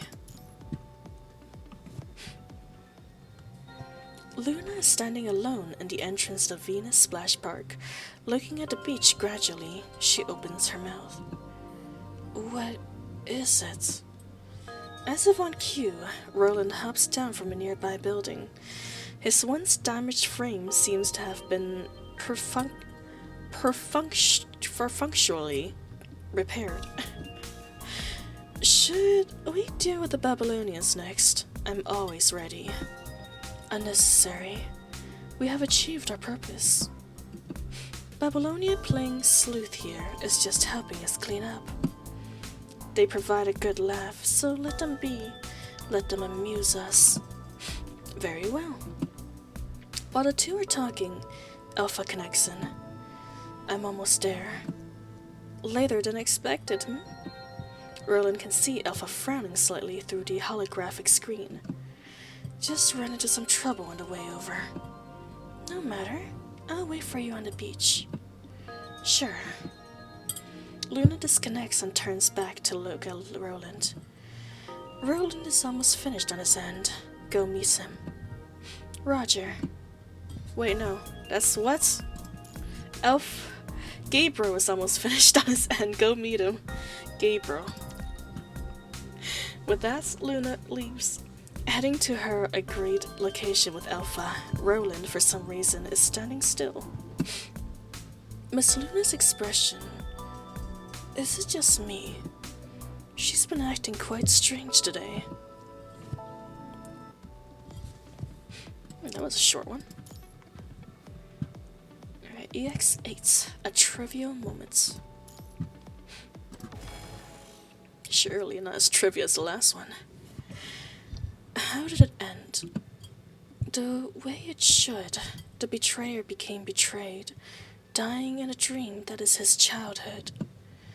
Shom's end would be a good wake-up call to his like. Looks like everything's going our way. So why don't you look happy? Huh? Luna blinks out shortly from Alpha's word, As if realizing the unusual expression she's wearing, she quickly adjusts and returns to normal. It's nothing. It's okay. Just tell me when you feel like it. Yeah.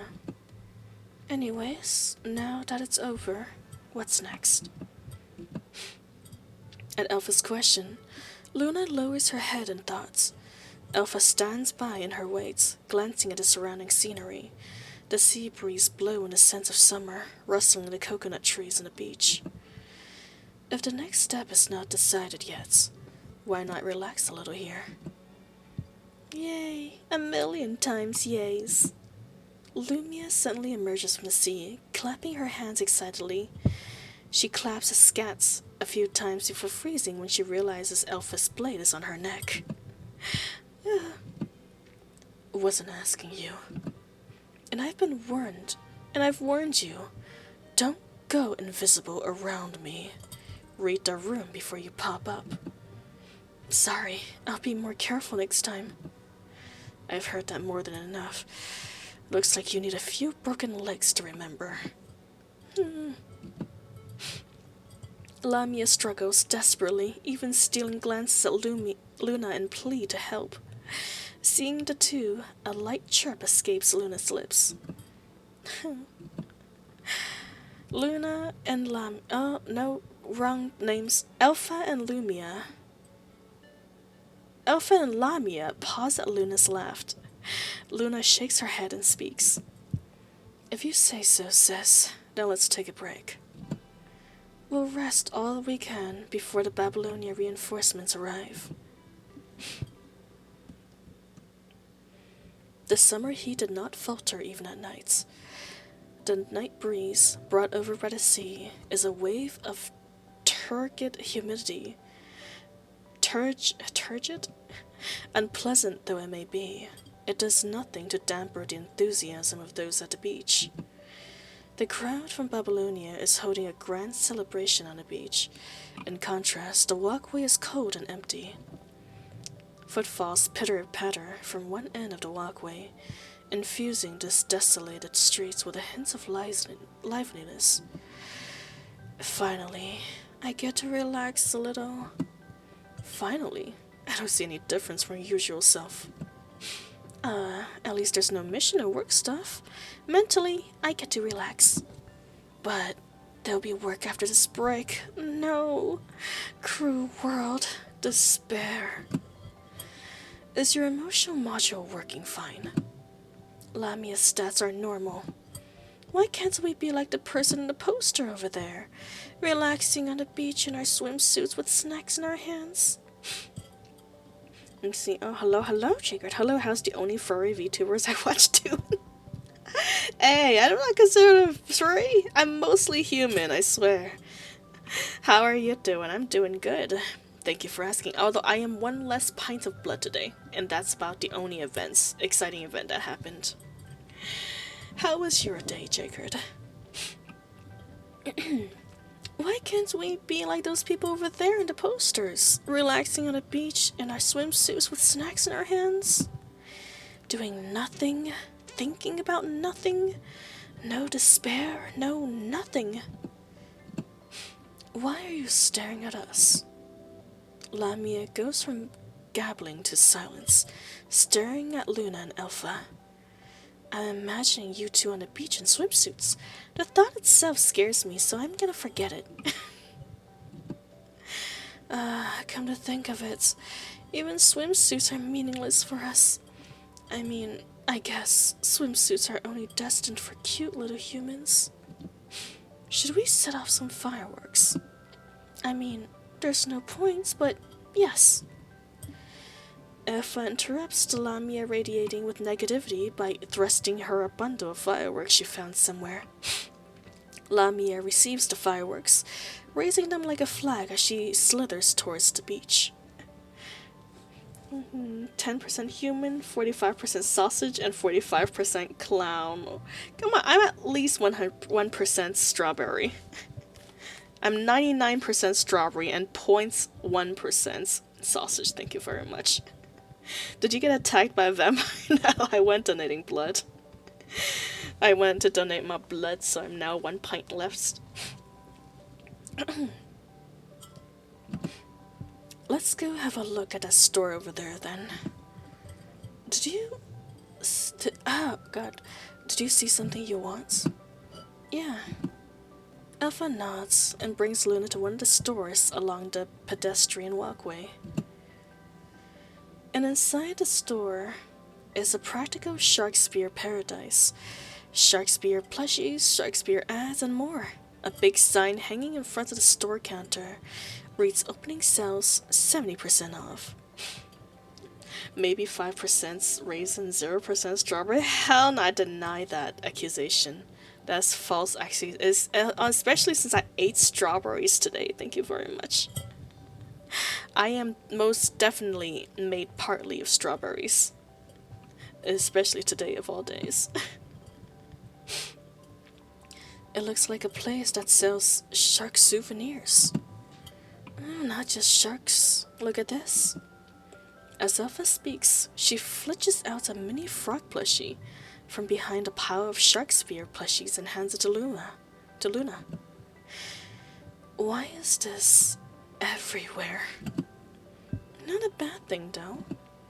Well, since you're giving me a souvenir, I'll pick something for you, too. It's... okay, alright. Oh my. Look at that. We do get to see them in swimsuits after all. See, cannibalism? Now, I'm just making acquaintances with my fellow cousins. How's this? It's nothing. It's just a piece of clothing. Well, I think it looks nice on you. As long as you like it.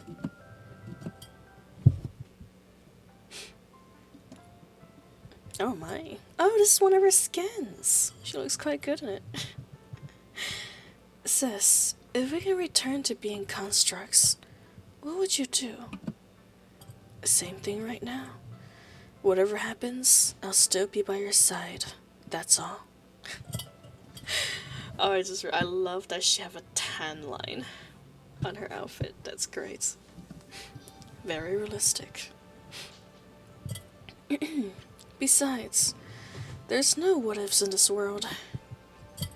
Alpha replies to Luna's sudden question without much thought, but it draws out a long silence from Luna. Alpha stops in her tracks when she realizes Luna is behind, staring at her with a stern expression. What if there are... You mean Shomsik's research? Yeah. Shom only saw one side of his research, but there's another side that no one noticed. At the end of the other side lies the true origin. A gust of sea breeze washes over. The stifling heat seems to finally be dying down. The night is now carrying a hint of chilling cold instead. Luna raises her head to look at the Alpha beside her and speaks. I'm a little tired, sis. Let's go sit over there. Holding Luna's hand, Alpha sits down on a bench next to the pedestrian walkway with Luna. Luna leans her head on Alpha's shoulder and closes her eyes. Strange sounds travel over from the beach. Looking at where it came from, Alpha discovers several corrupted on the beach, banging on musical instruments. Presets performances? A bit too rowdy. I'll be right back. Yeah, let's turn down the music because they're a little too loud. Alpha draws, although Alpha's doing it a lot more violently than I do, of course. Alpha draws her weapon and zips towards the corrupted on the beach.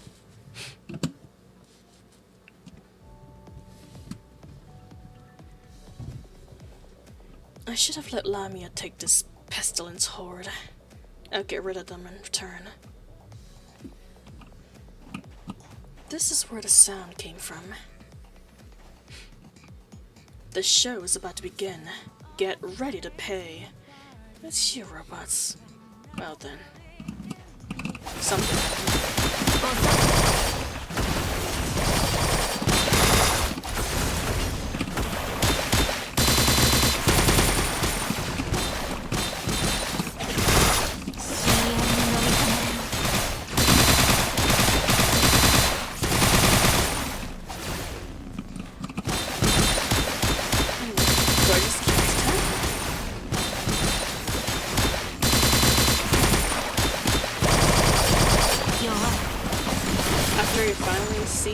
Alpha's ults, mayhaps? Actually, no. I think I killed them too quickly. It's nice with this coding, I don't doubt it. Or is there gonna be more fighting? Then we'll probably see it. Who's there? Uh-huh. Luna? Taking a hollow. Okay, fine. Just wait till I take care of this one before me. Oh god, it's a watermelon.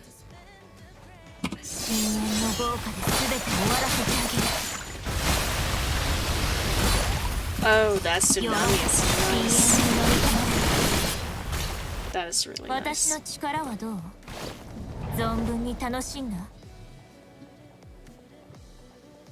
Not bad, not bad. Man, all the summer outfits are so good in this game. Like, they ain't even lewd, they're just tastefully artistic. I love looking at them. Is there this version of the watermelon smashing game? Oh, amazing. I'm not surprised too. Summer is, you know, the fruit of summer is indeed the watermelon. Speaking of which, it's gonna get pretty hot here in California, so I'll be eating a lot of watermelons very soon. She's got 10 lines? Indeed she do. Sorry, I must have woken you up. Finished with a skirmish, Alpha returns to the beach to find Luna long awake. Luna merely shakes her head at Alpha's apology. It's okay. What's the matter? You're staring at me. Oh, it's nothing. It really fits you. Yeah, the texture is nice. I think some famous brand from the Golden Age. The design makes swinging my sword easy. That's not what I meant by fitting you. Luna's words sends Alpha into deep thoughts. Then suddenly, as if in realization, she opens her mouth and continues. Well, next time you want pictures of me, just say so. You don't have to take them secretly. That won't be the same. I guess. Well, it's late. Let's go back. Luna races from the beach and puts a jacket on Alpha, then turns and saunters through the road they came from. Sandal season? It is indeed, and I actually just bought a new pair of sandals recently. They're very sparkly, perfect for beaches. I do wish we could remove those terrible glasses. What do you mean? Come on. Aren't they fun, Drifter? It's summer, you... Okay. Admittedly, those glasses is pretty loud, but they're so funny looking and very in the spirit of summer vacation, so I don't hate them that much. She is so cool with them. Alpha follows the rule of cool when she wears those glasses. I know, right? It literally says cool. The glasses are indeed cool. Sure. Yeah, they're terrible now you look at them. Oh, it'll grow on you. It'll grow on you, Drifter. Maybe I'll get you one of these. Get you a pair. Smell one over to you in New Zealand. And it'll grow on you. Alpha nods and falls in step with Luna after accepting her jacket. After Luna and Alpha left, a figure emerges from the shadows of the walkway. He gazes in the direction of the two and falls into a deep thought. It was funny to see how you changed so quick. We had a good look at him. I did not realize they said cool, though, I gotta say. And I also did not see those giant white straps that was framing her head with those glasses until you pointed it out. Taking me back when I didn't observe her outfit so closely. He gazes in the direction of the two and falls into a deep thought. Man, when are we gonna get a Roland summer outfit? Come on, game. Give us some sexy male characters. You know you want to. Okay. Nice. So anything I'd change? Okay, fair enough, fair enough. I do like her little bunny hat too. It's pretty flippin' adorable. What are these? Are these interludes? Girl, what in the world? So, like, what is this? You got your extra story, and your extra story have hidden stories, and your hidden stories have have character stories. Your extra stories got normal mode that have a hidden story that have flippin' character stories. Wait till you get to the Roland interlude. Oh boy. Where's Roland's interlude? Let me see if she's close. Okay, good. It doesn't look like he's here. Oh, I mean he's here, but but yeah, not in the main story. See how much time we got. We're at 150. Maybe we can knock out one of these. Might be possible. How long are they? Are these interludes long? Drifter? Oh, interludes are personal character stories. Gotcha. I guess these are the interludes that would fit the theme of this extra story. But yeah, how long do you think these interludes are, Drifter? If they're like maybe 1 hour, half an hour long, we can knock out 1 or 2 of them. If they're like 2 hours or 3 hours long, we're gonna have to save them for their own streams.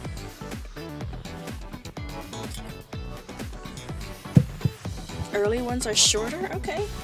I'm not sure how far along this one is. Let me go check. Valkyrie and Like Shadow.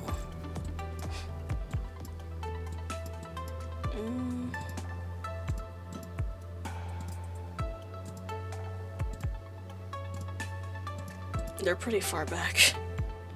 I don't think they're gonna be one of the short stories. There it is. Valkyrie and Like Shadow. Roland by itself is 2 hours worth. God dang. Well, we'll be sure to give Roland's story their own stream then. Own spotlight for Roland. But what about, that's a lot of story, that is indeed a lot of stories. And we're like a year behind the updates on the CN versions too. So can you imagine the amount of stories the CN version have compared to us? Alright, screw it. Let's do one of them. We'll do Vera's story. Hopefully it's only an hour long or so. Or else I might implode. Some risky biscuits. Let's go. It's one hell of a spotlight for sure. Well then, sounds like it's gonna be real exciting. Alright, 6 chapters. We can do this. The Red-Headed Death. Isn't she the Red-Headed Death? The real Truman Show? The true showman. Oh, sounds like you're a pretty big fan of his character story.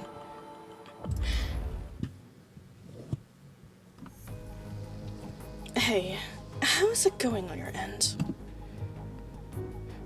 The mission's finally complete, but there's a lot of things I couldn't retrieve. See, these are only 6. Yeah, there is indeed only 6 here. At least you're still alive. The construct speaking are currently located in a waiting room of sorts outside the battlefield. It's where construct had just come out of battle or about to go into battle end up. I'm assuming the 6 section ones are the short stories then, Drifter. How long exactly is Roland's story? Like 12 sections at least? If it's double the length of this? The construct speaking are currently located in a waiting room of sorts outside the battlefield. It's where constructs who had just come out of battle or about to go into battle end up. Everyone present seems tense but otherwise expressionless. The consecutive battles have worn them out. Out of the whole group, a girl who seemed to be meditating, eyes closed, stands out because of her red hair.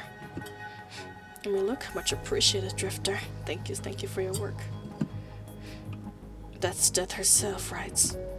Red-headed Death. I think that's what they called her. I'm not Death, or whatever you think. You'd better take back what you just said. Though discussing someone's epithet in her face might be an impolite act, most people subject to such comments would usually ignore them. Not the red-headed girl, Vera, however. She is too feisty to let this go. Yeah, I was just telling the truth. Everyone here knows about your records. It seems a little suspicious how you're the only one alive on every single one of your missions. The construct who called Vera Death does not show any signs of backing down despite Vera's aggressive stance. Instead, he tries to justify the claim.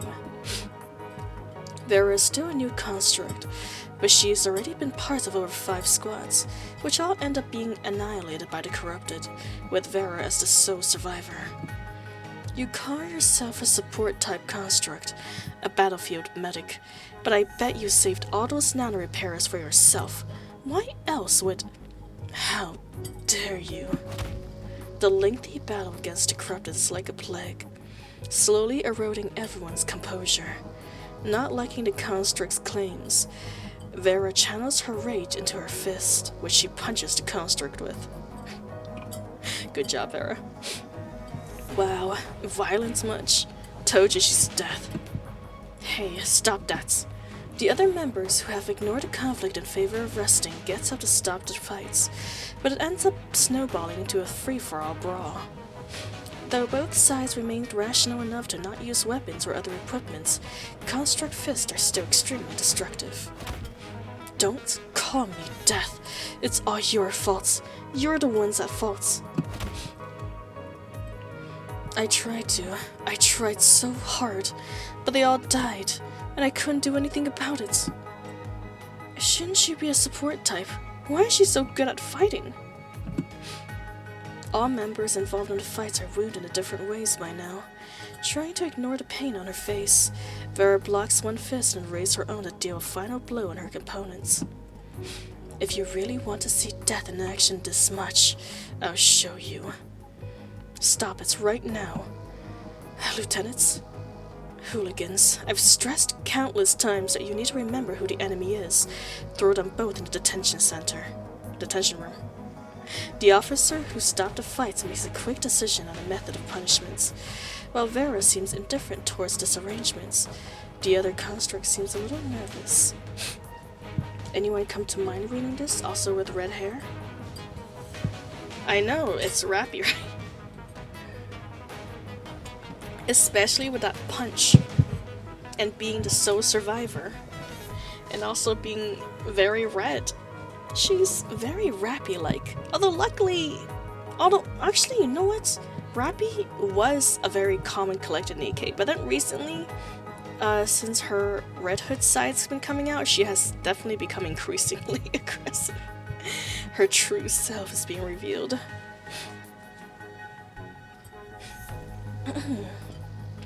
The officer who stops the fight makes quick decision on a method of punishments, while Vera seems indifferent towards this arrangement. The other construct seems a bit nervous.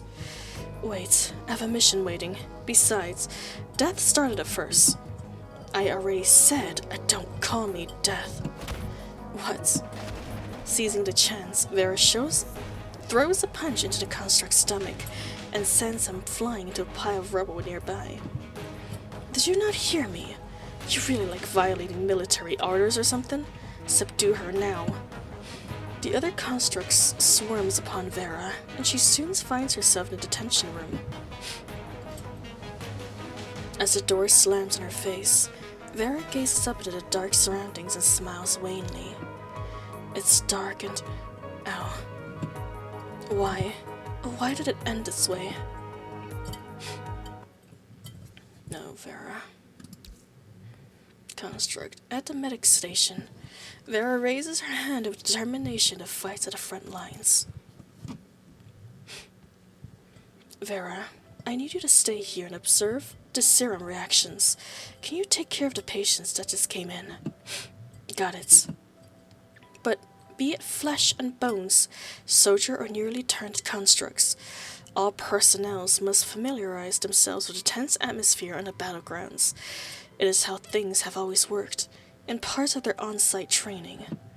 Vera is no exception. A new construct freshly operated on, she is now training as a support-type construct who helps with the healing of the wounded units. All of our patients are constructs, and so heavily injured. Vera gazes down at the constructs sleeping on temporary cots. Though putting them here will not help the constructs any. There are simply no more healing pods left. There are 4 of them.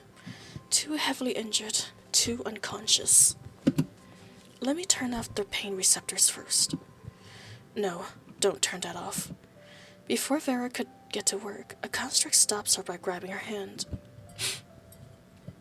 Your pain receptors are already overloaded with wounds like yours, and when we process your injuries later, we'll have to forcefully disconnect the damaged limbs.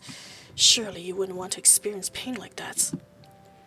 If you're worried about your consciousness will deviate while you're out cold, I can perform stabilization before the procedure. I've done this countless times. It'll be fine. Vera knows that a patient like this will be worried about the side effects of having their senses shut off. However, from a medical perspective, not shutting them off would be way worse. The construct shakes her head. But I don't want to lose consciousness. I don't want to have my limbs torn off where I can't feel it. It's terrifying. But if we let you remain conscious, you'll have to suffer through incredible pain. You might even faint. I don't care if it hurts. Please, don't switch off my pain receptors. Alright? If you say so, I'm starting the procedure now. After relaying most of her computing power to medical functions, Vera utilizes the support device she brought to take apart the construct's damaged parts. Though the construct's pain is alleviated through nanomachines deployed by Vera through the procedure, the effort was like a pebble in the ocean. Vera tries her best to not look at the construct's face, twisting in agony. A niggling sense of pain creeps over her, as if she were undergoing the same procedure too. I know that might be called empathy, Vera. Please hang on for a little more. After the procedure is finished, the patient falls immediately silent out of relief. Yet Vera herself is having trouble dismissing the pain she had just experienced. Listen up. The voice of an officer jerks her back to reality. All medics turn in unison to look at the door where the officer just came in. We're short of manpower at the front lines, so we need to deploy another batch of units here. Any volunteers? Most of the medics turn away. After witnessing firsthand the horrors from the battlefield, they no longer possess the passion and confidence they once had. While not driven to desertion, they are content in stagnation. Tension fills the room immediately. All that remains is the beeping of the machines and the groans of the injured. Well, I'll do it. The officer is about to draw lots to decide when Vera raises her hand. Everyone turns to stare at the red-headed girl. I'll do it. Gazing straight into the officer's eyes, Vera reaffirms her choice. Version BPN-13 support-type construct. Name Vera. The officer efficiently locates Vera's files and stamps it. Time to fight. Evacuation, just like she expected. The team was wiped out.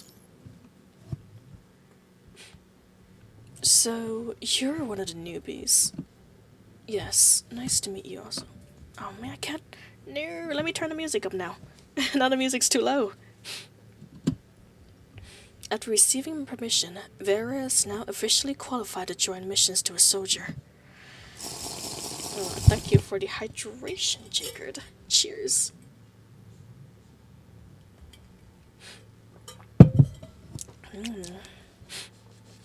A military academy student.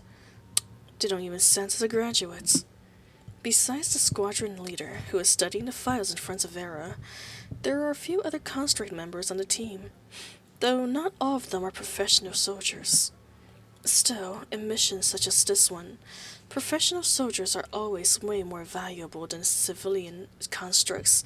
To veterans like this, Vera, who has not even graduated, is practically a civilian as well.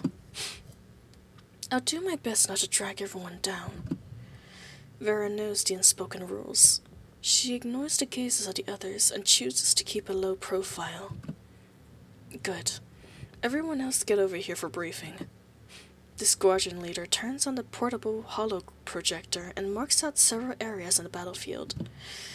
You've got S&D mission this time, with a medium level of punishing virus detected. For constructs like us, we should be able to survive a few hours in the area without problem. So, should we be prepared for a long-term operation? No, we'll just remain in the safe sections and take out the targets the others missed. Huh? Vera is shocked at the answer she received. Apparently the squadron leader is not at all dedicated to completing the mission, and instead just want to take out stragglers. Wait, wouldn't this make things harder for the other squads out there, or even make the mission impossible to complete? Who cares? As long as things aren't harder for us, fight safe and steady, survive, earn merits, that's what our objective should be. But that doesn't make any sense. What's the use of merit in times like this? We're constructs now. That's how serious the virus has gotten. If we don't defeat the corrupted when we can, we'll be destroyed regardless of merits. Just follow the leader's orders, newbie. He's doing this for your own good. A squad member interrupts Vera's protest and explains to her the reasoning behind the leader's decision. You're lucky to have been appointed to our squad. Boss, it shouldn't make any difference if we tell her about you-know-what, right? Yeah, fill her in. That should save us lots of pointless arguments in the long run. Let's see. Hello, Coco, where Rappy made a cameo? Not quite, but you are right in that department. They do look pretty similar too. Even their backstory is pretty dang similar. They both got red hair. They're both the sole survivor of multiple squads that they've been in. And they've both got nothing to live for. Well, luckily Rappy's found a new reason to live for, which is the commander and her squad mates. Hopefully Vera will find much of the same thing in the future. Yeah, fill her in. That should save us a lot of pointless arguments in the long run. Oh yeah, and also they both enjoyed punching the living daylights out of people when they step out of line. So hello Pim Pam, yes, welcome to the stream. How you doing? As you can probably see, we're doing PGR today. Have a nice long reading session. You know what? While we're not sure when it's going to happen, the combat headquarters are preparing to evacuate. Evacuate? You mean abandon the current Outer Rim cities? It's on a larger scale than that. We're moving base to outer space. Outer space? But do we have enough space station to hold all the people? The space station isn't the point. They've got this massive spaceship. Though it's not up to par with the initial design standards, it's capable of following a certain orbit. Nice long reading session with fried chicken. Yes, Edward get to have some fried chicken while he listens in. And I got to have some fried chicken before I started reading. Fried chicken for everyone. Yes. I heard that notification. Who was it? Who followed? Load! Twitch load! Let me see. That's Dern Dogs. Hello, Dern Dog. Thank you for the follow. I'm glad that you enjoy the contents. So much that you're following us now. Here in the basement, we've got peanuts and rainwater as our main rations and nutrition. I hope you enjoy your stay because you have no other choice. Let's see, I'm good. It's officially Monday for me. God dang, yes, nuts for the newcomer. Oh, interludes are 6 parts each. Okay, thank you so much, Drifter. Much appreciated. I guess each part's for the other constructs are just gonna be longer then. Good to know, good to know. Man, it's gonna be Monday for me tomorrow. I'm gonna get back to work. Of course, there's a limited number of slots. The limited number of slots, that must be the reason for the strategy. They fight to survive and gain merits, so that the people up there can take their contribution into consideration. I want to play this game. I have a Wuthering Waves Kuro account. Do they use the same or did I make a new one? I'm not sure actually, but I believe I used the same one. I used the same one for both games, so it should be fine.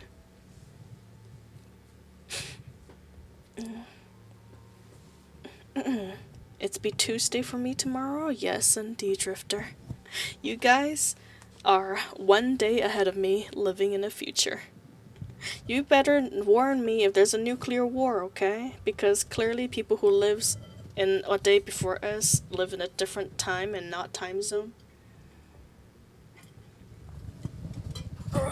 Man. So that eventually they will give you the privilege.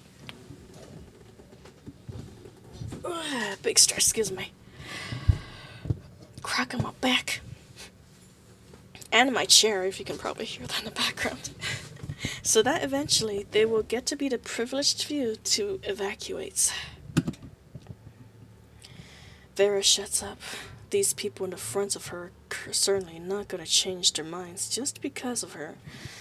So she clenches her fist and turns up the pain receptor threshold in order to keep her anger under control. Anyway, Vera, since you're a newbie, you can just stay in the back and watch. You don't need me in the front lines. You only slow us down from there. Don't look a gift horse in the mouth. Don't look at gift horse in the mouth. Got it. The time for the operation to begin rolls around, and the squad marches off with their gear. Vera is the only one who remains, watching over the terminal of the squadron leader left behind. Hello, Pass Edward. Yes. Well, that may be hard as the war always starts in the past for us. Dang, that's true. It's always a day late for you and a day early for us. Vera is the only one who remains, watching over the terminal the squadron leader left behind. There's no point sending an excessive. There's no point in sending an excessive number of units just for an S&D operation, which must be why the squadron leader chose this passive approach. Even if they survive with the contributions to show, those in charge still would not hold them to hide the seam if the operation itself failed. Then the answer is simple. They need to reap the benefits as much as they can while ensuring the success of the mission. Short-sighted, but down to earth. These squad members are war-savvy few. But there are 2 combat zones within this area, and the outer rim section the squad is heading to should be this one. Vera zooms in on the area map, pans through it, and slowly outlines the various itineraries. To Vera, whose interest lies in tactical prediction, this process is an effortless one. She marks down the travel route to the corrupted, including those from the other battle sites. And that is how she discovers the converging spots of the 2 battle sites. Oh no.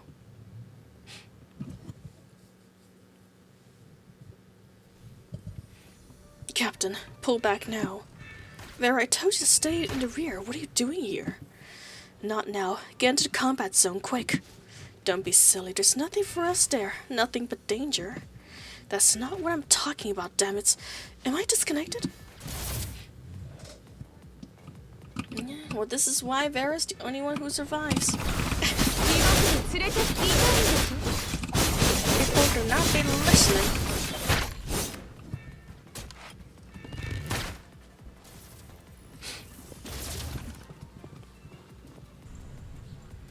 Wow, you just had to come, didn't you?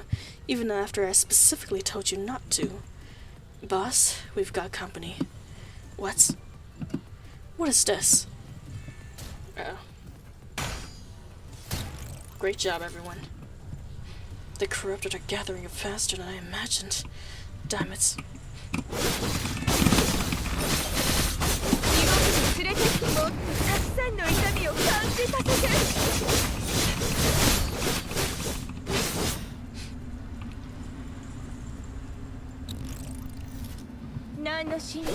Nice.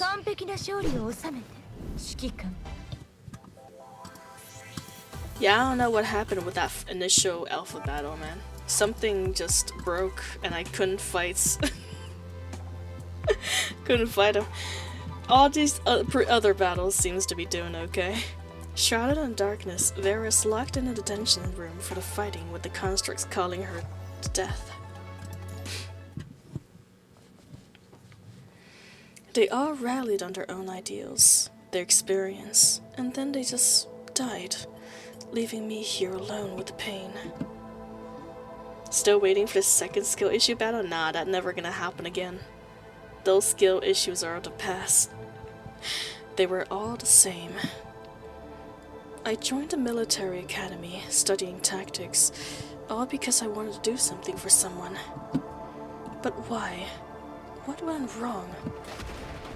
Vera starts plummeting the walls with her fist, letting the pain course through her veins. It's all the punishing virus's fault. Why did this stupid virus have to appear? Why did humans have to be defeated by some dumb virus? It's not my fault. I didn't do anything wrong. I've always tried to offer suggestions, but no one ever listens. I always do my job to the best of my ability, but some things are just impossible. It's not my fault at all. I'm not Death. I don't want to be Death. I've come to the battlefield to save people. Vera's mind began to boil, dizziness take over, overtaking her throbbing head. Can't you be quieter, bud? Did you really have to yell out all like that? As Vera slumps against the wall, a familiar voice speaks from the detention room next door. It is the construct who called Vera Death. Did you hear of that? Yeah. Silence followed. After a few minutes, the construct speaks again. I'm sorry, I shouldn't have called you Death. Hey, say something, yeah? It took me a while to speak up. Apologizing takes courage, you know. Apology accepted. Is that all? You're a weird one. We still have a while to be left in here. Should we chat? It seems like a rappy hour. I know. I was not expecting this. Because when we first met Vera, she was just straight up aggressive towards us. Nearly antagonistic. Nearly. But, wow. You were right, Drifter. You were right. Getting to know her backstory would really change your mind about this character. About Vera. I refuse. People spread rumors because of your aloof attitude. Don't you know? I don't want to go with the flow. I didn't become a construct to enter the battlefield to please the others. Same here. Like you, I didn't end up amounting to anything. The others too. So I guess I changed too for the worse. All who chose to become soldiers did so for their own reasons, but they inevitably succumbed to the pressure on the battlefields. Not even Vera remembers what motivated her in the beginning. All she remembers is fleeing from the battlefields, only to be forced to enter the next battlefield, which she also flees from. She curls up in a corner, fist balled up in front of her chest, clutching the fabric of her shirts. What's the point of surviving every battle? My life right now, can it even be called living? The world is filled with nothing but despair and pain. What can we even do? In my next mission, I might as well just... Ow! My chest! Embrace the pain. Instead of following the orders, Vera decided to do what her heart said, protect the city at all cost. Whoa, So she ended up in our squad, huh? Ah, so this is the red-headed death. Wait, boss, you better not. Before the squadron leader can finish his sentence, Vera has already kicked him down to the ground and pressed a knife to his throat. Don't call me Death. You... Wait, boss, just forget it. I was sent to the detention room last time because of this. We don't want the people up there to get upset at us again. Vera, number 21, and Nanami, Karina are all surprisingly good characters. Nice. I know Carolina. A lot of people like her, so I cannot wait to see her backstory. I don't know too much about the others, though. Especially number 21 and Nanami currently. But with time I shall get to know them. Fine. The leader gently removes Vera's knife out of the way and lets his members help him up. This unexpected situation in our squad aside, our mission objective is to retreat safely from the city. Do what you can, everyone. We're not defending the city but retreating from it? What about the civilians living there? Due to all the sudden occurrences, we do not have sufficient time nor manpower for evacuations. Take everything we need and abandon the people. Is that what the orders are? Yes. What are they even thinking? There's at least thousands of civilians here that have not yet evacuated. Besides, we have defense facilities here that at the ready. If we employ them well. Even if we do that, this place is gone for good. This location is an important hub. If we abandon this place, we'll be abandoning all the connection to battlefronts and losing ground. Vera suddenly remembers the information she heard from the first squad she was in. The combat headquarters would be moving to outer space. They probably wanted all the resources here because they need them for certain preparations. I'm not sure where you're getting the info, but that's basically what this headquarters wants. So those who are left behind, those who can't evacuate, will all be sacrificed. If we can guide most of the corrupted to certain spots, we'll be able to buy some more time so that more can be evacuated. Hey, wait. After a brief pause, Vera turns around and hastens to the door. The construct who she got into a fight with grab her by the arm. You're seeking death by doing this. I'm doing this to end my pain. Vera simply meets the other's questioning look with a gaze of steely determination. Shaking off the other construct, she picks up her blades. Time to fight.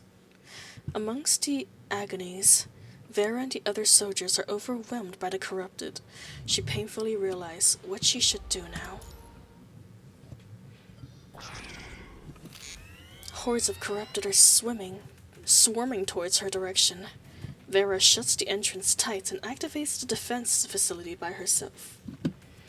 Gunfire relentlessly assaults the location, while Vera slays enemy after enemy with her blades. Though Vera is a support-type construct not made for combats, the battle skills she possesses are second to none. With her combat techniques, Vera slices through her enemies one by one, forcing the corrupted to give her full attention, like a true goddess of death. Oh my, look at that. Goddess of death instead of goddess of victory. She rips apart countless of those beings that brought her so much pain. Everything she despises begun from the punching virus, and those corrupted are the perfect scapegoats. It's all your faults. All your faults. One corrupted, two corrupted. After a short killing spree, Vera realizes that this battle site is not at all like what she expected. There are way too few enemies here. Did they relocate to another city? But surely at present there's no other locations that require these forces. Or did they just split up on the way? The corrupted rarely move in organized fashion. Instead, they simply gravitate to wherever the humans are. It's therefore quite possible for some of them to get separated from the group. But even so, these can't be the only ones remaining. Vera comes to the conclusion that someone has diverted the attention to corrupted and led them elsewhere. Is this your doing, Average Joe? Vera turns her comms to speak with the rest of their squad. Judging from what she can see, they're the only ones with any mobility left. Goddess of Death versus Goddess of Victory. I'm sorry, Vera, I'm gonna have to choose Goddess of Victory, but god dang, or you'd be a close second. Come on, Average Joe is such a mean nickname. So it really is you. Those are supposed to be my targets. I'm just lessening your load. It took us a while to decide to stay and defend a place with you, so you better appreciate it. I never said you could do that. Judging from the intermittent signals, the others are in trouble. Vera pushes towards the other exit of the city where most of the corrupted are. Her squad mates are now bearing the pain that was supposed to be hers alone. I knew the terrain was terrible for us, but I didn't expect it to be this bad. When Vera arrives, most of the squad mates have perished. Only a few are barely hanging on. Hey, Average Joe. Call me whatever you like. Vera charges over and instantly takes over several corrupted, which are congregating on the constructs. This, however, merely buys them a small window before the next batch comes. Excuse me. Dry mouth. I was hoping to prove to everyone during the rescue that you don't deserve being caught death. But hey, looks like you're not getting rid of that title anytime soon. You bring death to your allies and your enemies too. And now my problem. It's the problem of the rest of you for being so weak. Just leave us, Vera. Shut up. We're gonna kick their asses for you. You just sit back and relax. We brought enough time. Go, Vera. Retreat with the citizens. You're the ones who need to retreat, not me. I've shed enough tears for you, and also look at me. I'm the one who got plot armor. You don't.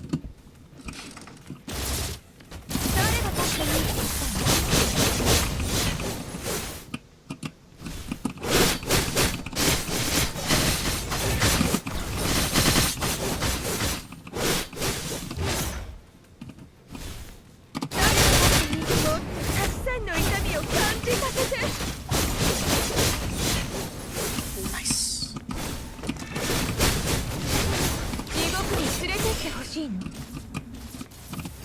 Oh, how did you get there?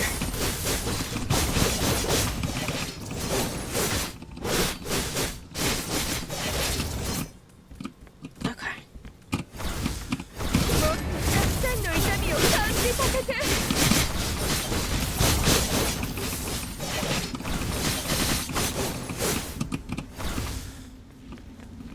I wonder if we can actually protect them.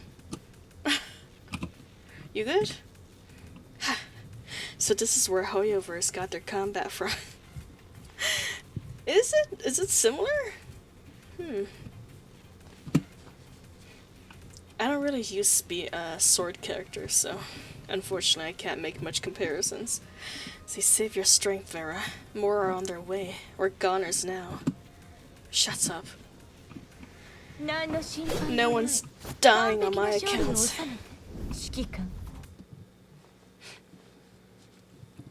After Vera massacres heaps of corrupted, another horde surrounds them. The familiar construct in front of her is moving sluggishly. His mechanical insides laid bare in plain sight, with vital fluid seeping into the sand. One arm broken, causing his attacks to cause like comedic flails. Just one. If I could save just one. In a flash, Vera slashes through the horde of corrupted moving towards her, and rushing to the familiar construct supporting his sagging form. Did I test out Lucia? Yes, sir, I did. This time I made sure to play all of the skins and the units. Yes, and Nanami too. I have indeed. In fact, I probably pull for some of them at the end of the story real soon. I do want their units. Hey, Average Joe, you're an attacker type, right? Yeah, no need to rub it in. I'm an attacker type, but you better fight then. His speech is interrupted by a brief metallic screech. Vera has yanked off one of her arms and is hurriedly attaching it to the construct in place of his broken limb via nano reinforcements. I'm reaching the limits of my battle capabilities. I'm a support type by design, after all. You can still fight if you got your structure intact, right? If only just one person survives, I will no longer have to bear the nickname Death. Use my arm to get past the defense and leave. Leave like you have planned to in the beginning. Stop leaving me with pain. It hurts deeper than pain in my receptors right now. But, well, I guess being able to feel pain is what proves that we're still alive. Watch out. Vera suddenly doused in a face full of ice-cold vital fluid. She pauses, mending the limbs of the construct. Before the construct is crushed, he swings his intact arm into the core of the corrupt, a towering corrupted that leans into sight out of nowhere, effectively crippling it. Live. The word reached Vera before he crumbles into lifeless parts. Live. Honest well wishes, but also a curse. Live. What even is the point of living? The construct is a lost cause. Vera sprints out with her blades. Also go to the guild room for a moment afterwards. Actually, I think I know what you're talking about. I did in fact take some time today and last week to look through the guild room, and I think I understand what you were asking me to look at. It's the talking statues, right? The talking sharky statues, I'm assuming. The construct is a lost cause. Vera sprints out of her blade. Damn it. Damn it. Even as she fights, Vera no longer feels alive. Were she to live through this, only more fear and pain awaits. One after another, the corrupted lander blows on her. Once, twice, with every new mark on her body, the pain intensifies. The exhausted Vera kneels down on the remains of countless corrupted and constructs. Overwhelming pain burns through her. For a split second, the thought of turning off her pain receptor flashes past. I don't care if it hurts. Please don't switch off my pain receptors. A painful memory strikes in Vera's mind.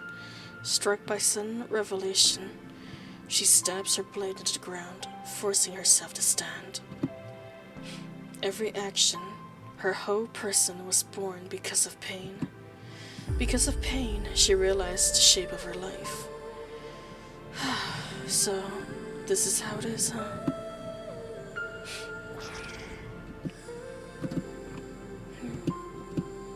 With the pain spurring her arm, Vera straightens her upper half. She pulls her blade out of the ground and swings it forward aggressively. A new sensation trickles through the weapon, the pain of the corrupted. The screams of the devoured citizens, too, floods into her being. The living pain. The living feel pain, but not mere things. Lifeless things are without form, without self, devoid of everything. I'll show you where is a special guide. Okay. I shall look forward to it, Drifter. You're right, Avishou. At least I'm able to feel. Unlike mere things, she can feel pain, even the pain of others too. It hurts. It really freaking hurts, bastards. For brief moments, Vera allows the swirling pain to steer in her mind, enjoying it as if it were some kind of reward. Alright, I'll live. I'll live and feel the pain that you cannot feel. I'll pillage all that you'll never own again. Meanwhile, Kurono transportation truck arrives and parks soundlessly at the extraction points. The Kuro personnel were patrolling the battlefield, seeking for what they deemed valuable along the remains of constructs, humans and corrupted. A short series of mechanical scraping attracts the attention of some of the workers amidst the sand and corpses. There was a girl lying silently on the ground with her heavily damaged blade, missing limbs and all. Her red bangs, wet from the vital fluid, barely concealed a pair of sparkling eyes. She is grinning a wide, unhinged smile, a ghoulish sight contrasting the dead bodies surrounding her. She is smiling, just like death herself. And what better a recommendation letter than the heaps of corpses besides her? Let me live. With her still intact vocal modules, she whispers. Version BPN13. Support type construct named Vera. Huh. The very same words are spoken once more, but the circumstances are entirely different. On that day, Vera resigned from the military. Her files were stamped with the Corono sign. Corono seal. A blessing, but also a curse. Bring the pain on. To be alive is to feel pain. Nice. Okay. Give me those delicious black cards.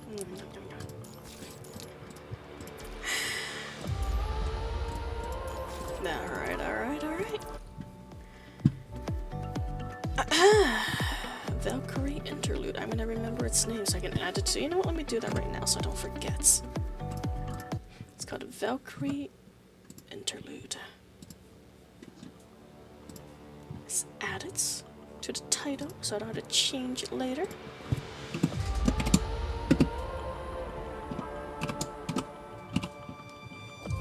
Oh my god, how do you spell Valkyrie? Help. Valkyrie.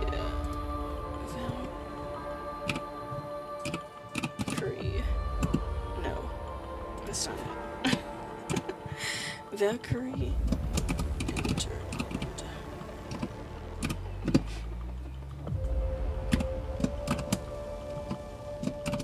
Vera's story. Vera's story. Okay. Fantastic.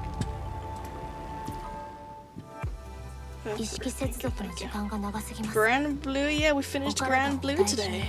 Well, the spin story anyways. Alright, yes, guide room. Guide room, Rose, and then sleep. What is it, Drifter? Show me your secret. Oh, you're here. Hello, Drifter. Hello, hello. Yes. Hello. Jump around with you. Let's go.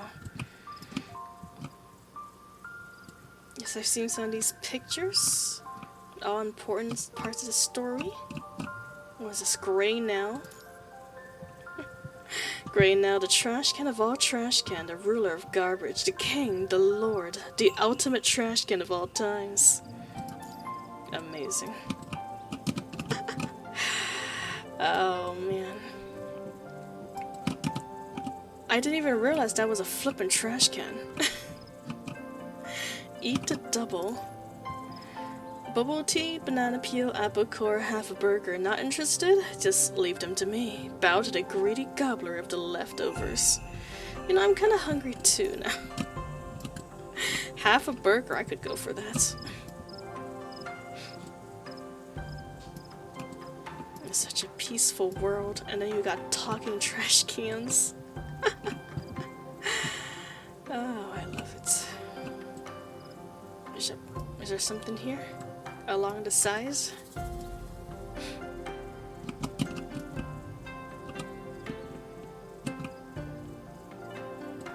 Yes? Something interactable?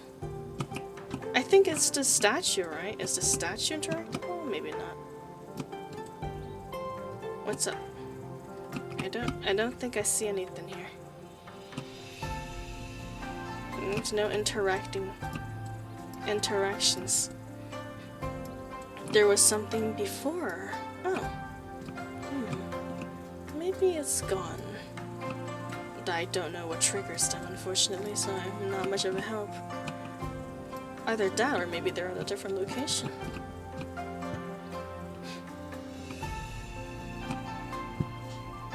the gigantic shark spear.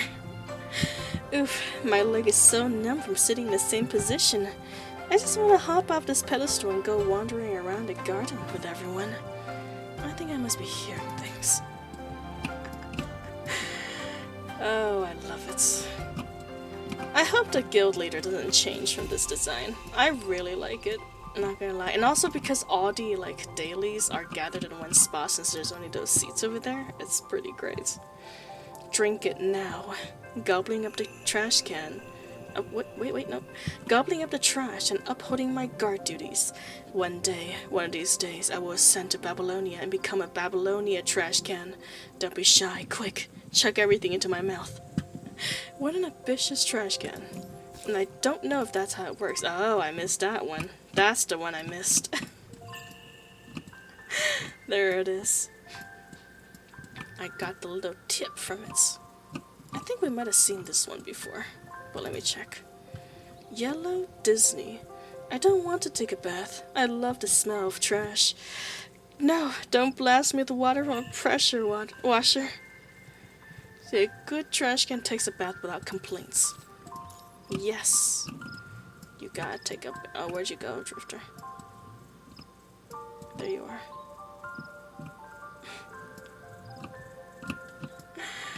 Giving trash can a bath. Interesting. Interesting. I don't know if I do that, but you know what? Mayhaps that's what it is. Is that where it is, Drifter? Oh, it is. I've decided to let it go. Have you? The lotus that makes you want to bloom. See, I'm gonna go and hide in the corner. Nice. You're right, Drifter. I did miss some. Nice, nice. Alright, thank you, thank you. There's no hug emotes, but we can do our little yatta. Yatta. Hip hip hooray. Thank you for showing me around. I appreciate it. Very nice, and it's got a nice teacup theme too. It's very beautiful here. Oh, there's frogs. Never heard that before. Okay, you like my avatar? Oh yes, very much so. It is Shark Spear. I like how your little tail wiggles when you jump around. It's pretty great. Unfortunately, our dear Lucia doesn't have a tail, but I love her little horns on her head too. They're all cute in their own little way. Alright. Time to row for the new character.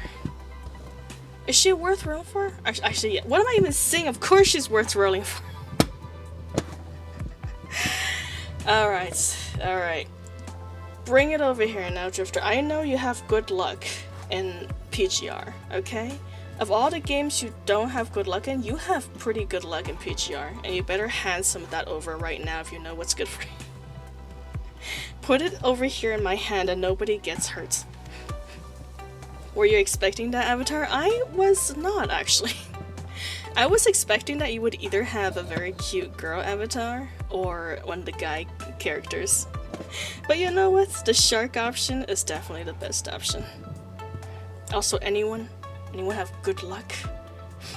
Let's build it up now. Like the spirit bomb. I need donations, please. Donations of your luck so I can get Lucia home in her new form.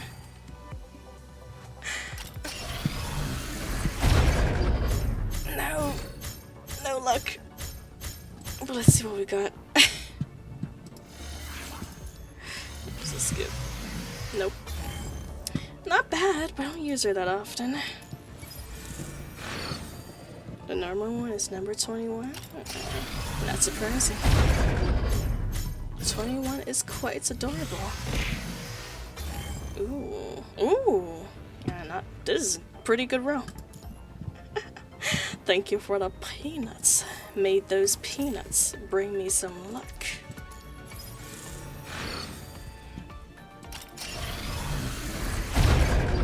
Oh my god. That might actually be my one and only row where I ever got it. Without going to hard pity. Oh, I got excited. I thought I was gonna be a second Lucia, but I can't be greedy. No greediness. No greediness. Okay, now I need to get your weapon. Weapon. Give me your weapon. Which ones are weapon? I don't actually know. There it is. Hell yeah. Nope, second. Your first was Alpha. That's true. Alpha and Lucia. Well, I mean, they're both flipping Lucia. Lucia's the only one who came home to me willingly without having me go to hard pity. As expected of our girl. One cheer, taking my luck. Thank you. Thank you, Pum Pam. Thank you for your cheers. I consumed them. Consumed them for my luck.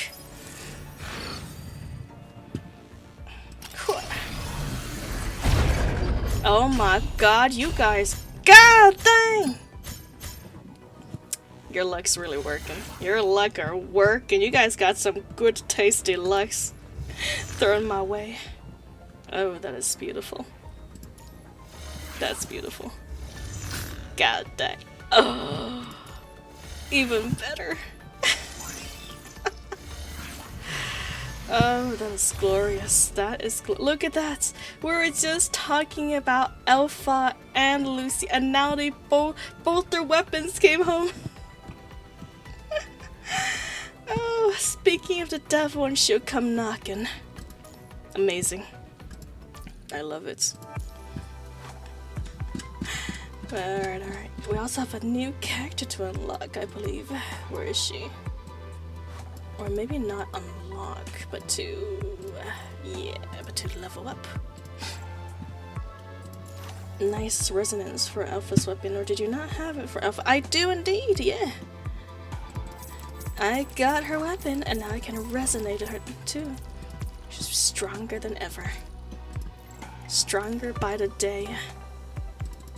You guys really gave me some good luck. Very, very much appreciated.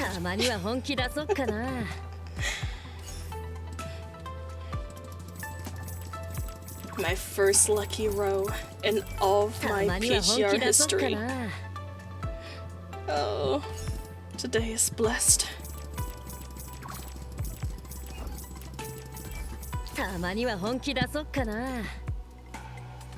Blessed be by my chatters. Spencer and Genyatta shards for free. Lucia building time, by the way, okay.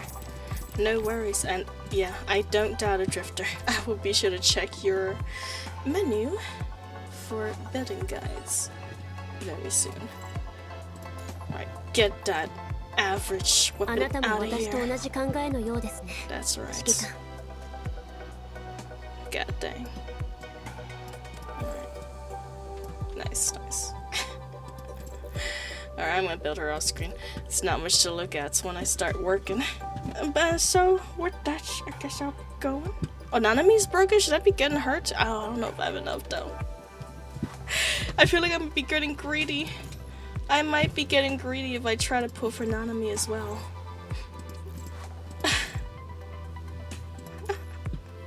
Is she here? Is she here? Oh my god, of course she's here. Oh no! Wait, I heard someone follow. Who was this? This name is Heroics. Hello, hello. Thank you for the follow. I'm glad you're enjoying your time. Welcome. Welcome to the family. I see PGR and I follow. Well, I'm happy to hear that. Although, as your new follower, please get to not know I usually only stream on the weekends, so if I'm missing for 5 days in a row, don't worry, I'll be back. She's a tank. Welcome and hello. Okay, alright, fine. You know what? She is newly released, and God knows next time I'm gonna be around, so please be kind, Nanami. I don't know you that well story-wise, but maybe your Unos will make me want to know you better. No.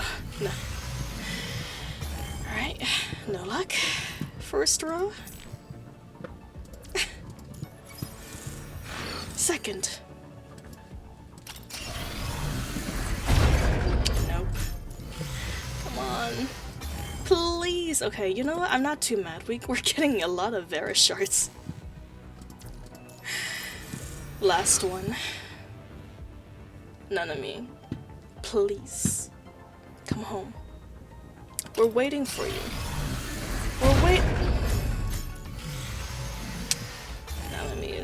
Nanami's not feeling up to it. I should have known. My luck only extends as far as Lucia goes. Unfortunately, Nanami is not a Lucia, therefore she is not going to come home without hard pity. I guess I'll be grinding a little more. Maybe afterwards I'll get her. But yeah, hello, Nameless. Welcome, welcome. Always happy to see new people here. And of course, fellow commandants as well. Sure, she's a tank and can solo bosses sets at max settings. Zodiacs was testing her. God dang. Okay. I'll try to get her, I promise. I'll try to get her, but I'm gonna have to grind a little to get some more black cards. Okay, Pinky promise. Let's see how many days until she goes away. She has about 1 month. I got 1 month to grind 21 pools. Shouldn't be too hard, seeing how generous PGR is. Nananite is great, I agree. Okay, well then, I got two people giving me their witness statements. Well, now I have to roll for her. But you guys are gonna have to be patient with me, since I'm gonna have to grind it out before I can get her. Yeah, I'm sorry to catch you at the tail end of the stream though, Nameless. But thank you so much for checking in. I'm very happy to see new people, new commandants all the time coming in. We probably won't see each other until the next weekend, so until then, I hope you guys all have a restful week. Don't work too hard, okay? Eat, drink, stay hydrated. If you're also gonna go donate blood or lose blood in the meantime, be sure to drink extra water. Yes, until then, I'll see you next time. Sweet dreams. Easter stream? Possibly. When is Easter, actually? I don't even know. I'll have to check. We will see if that happens or not. But yeah, until next time, good nights and sweet dreams. Bye-bye.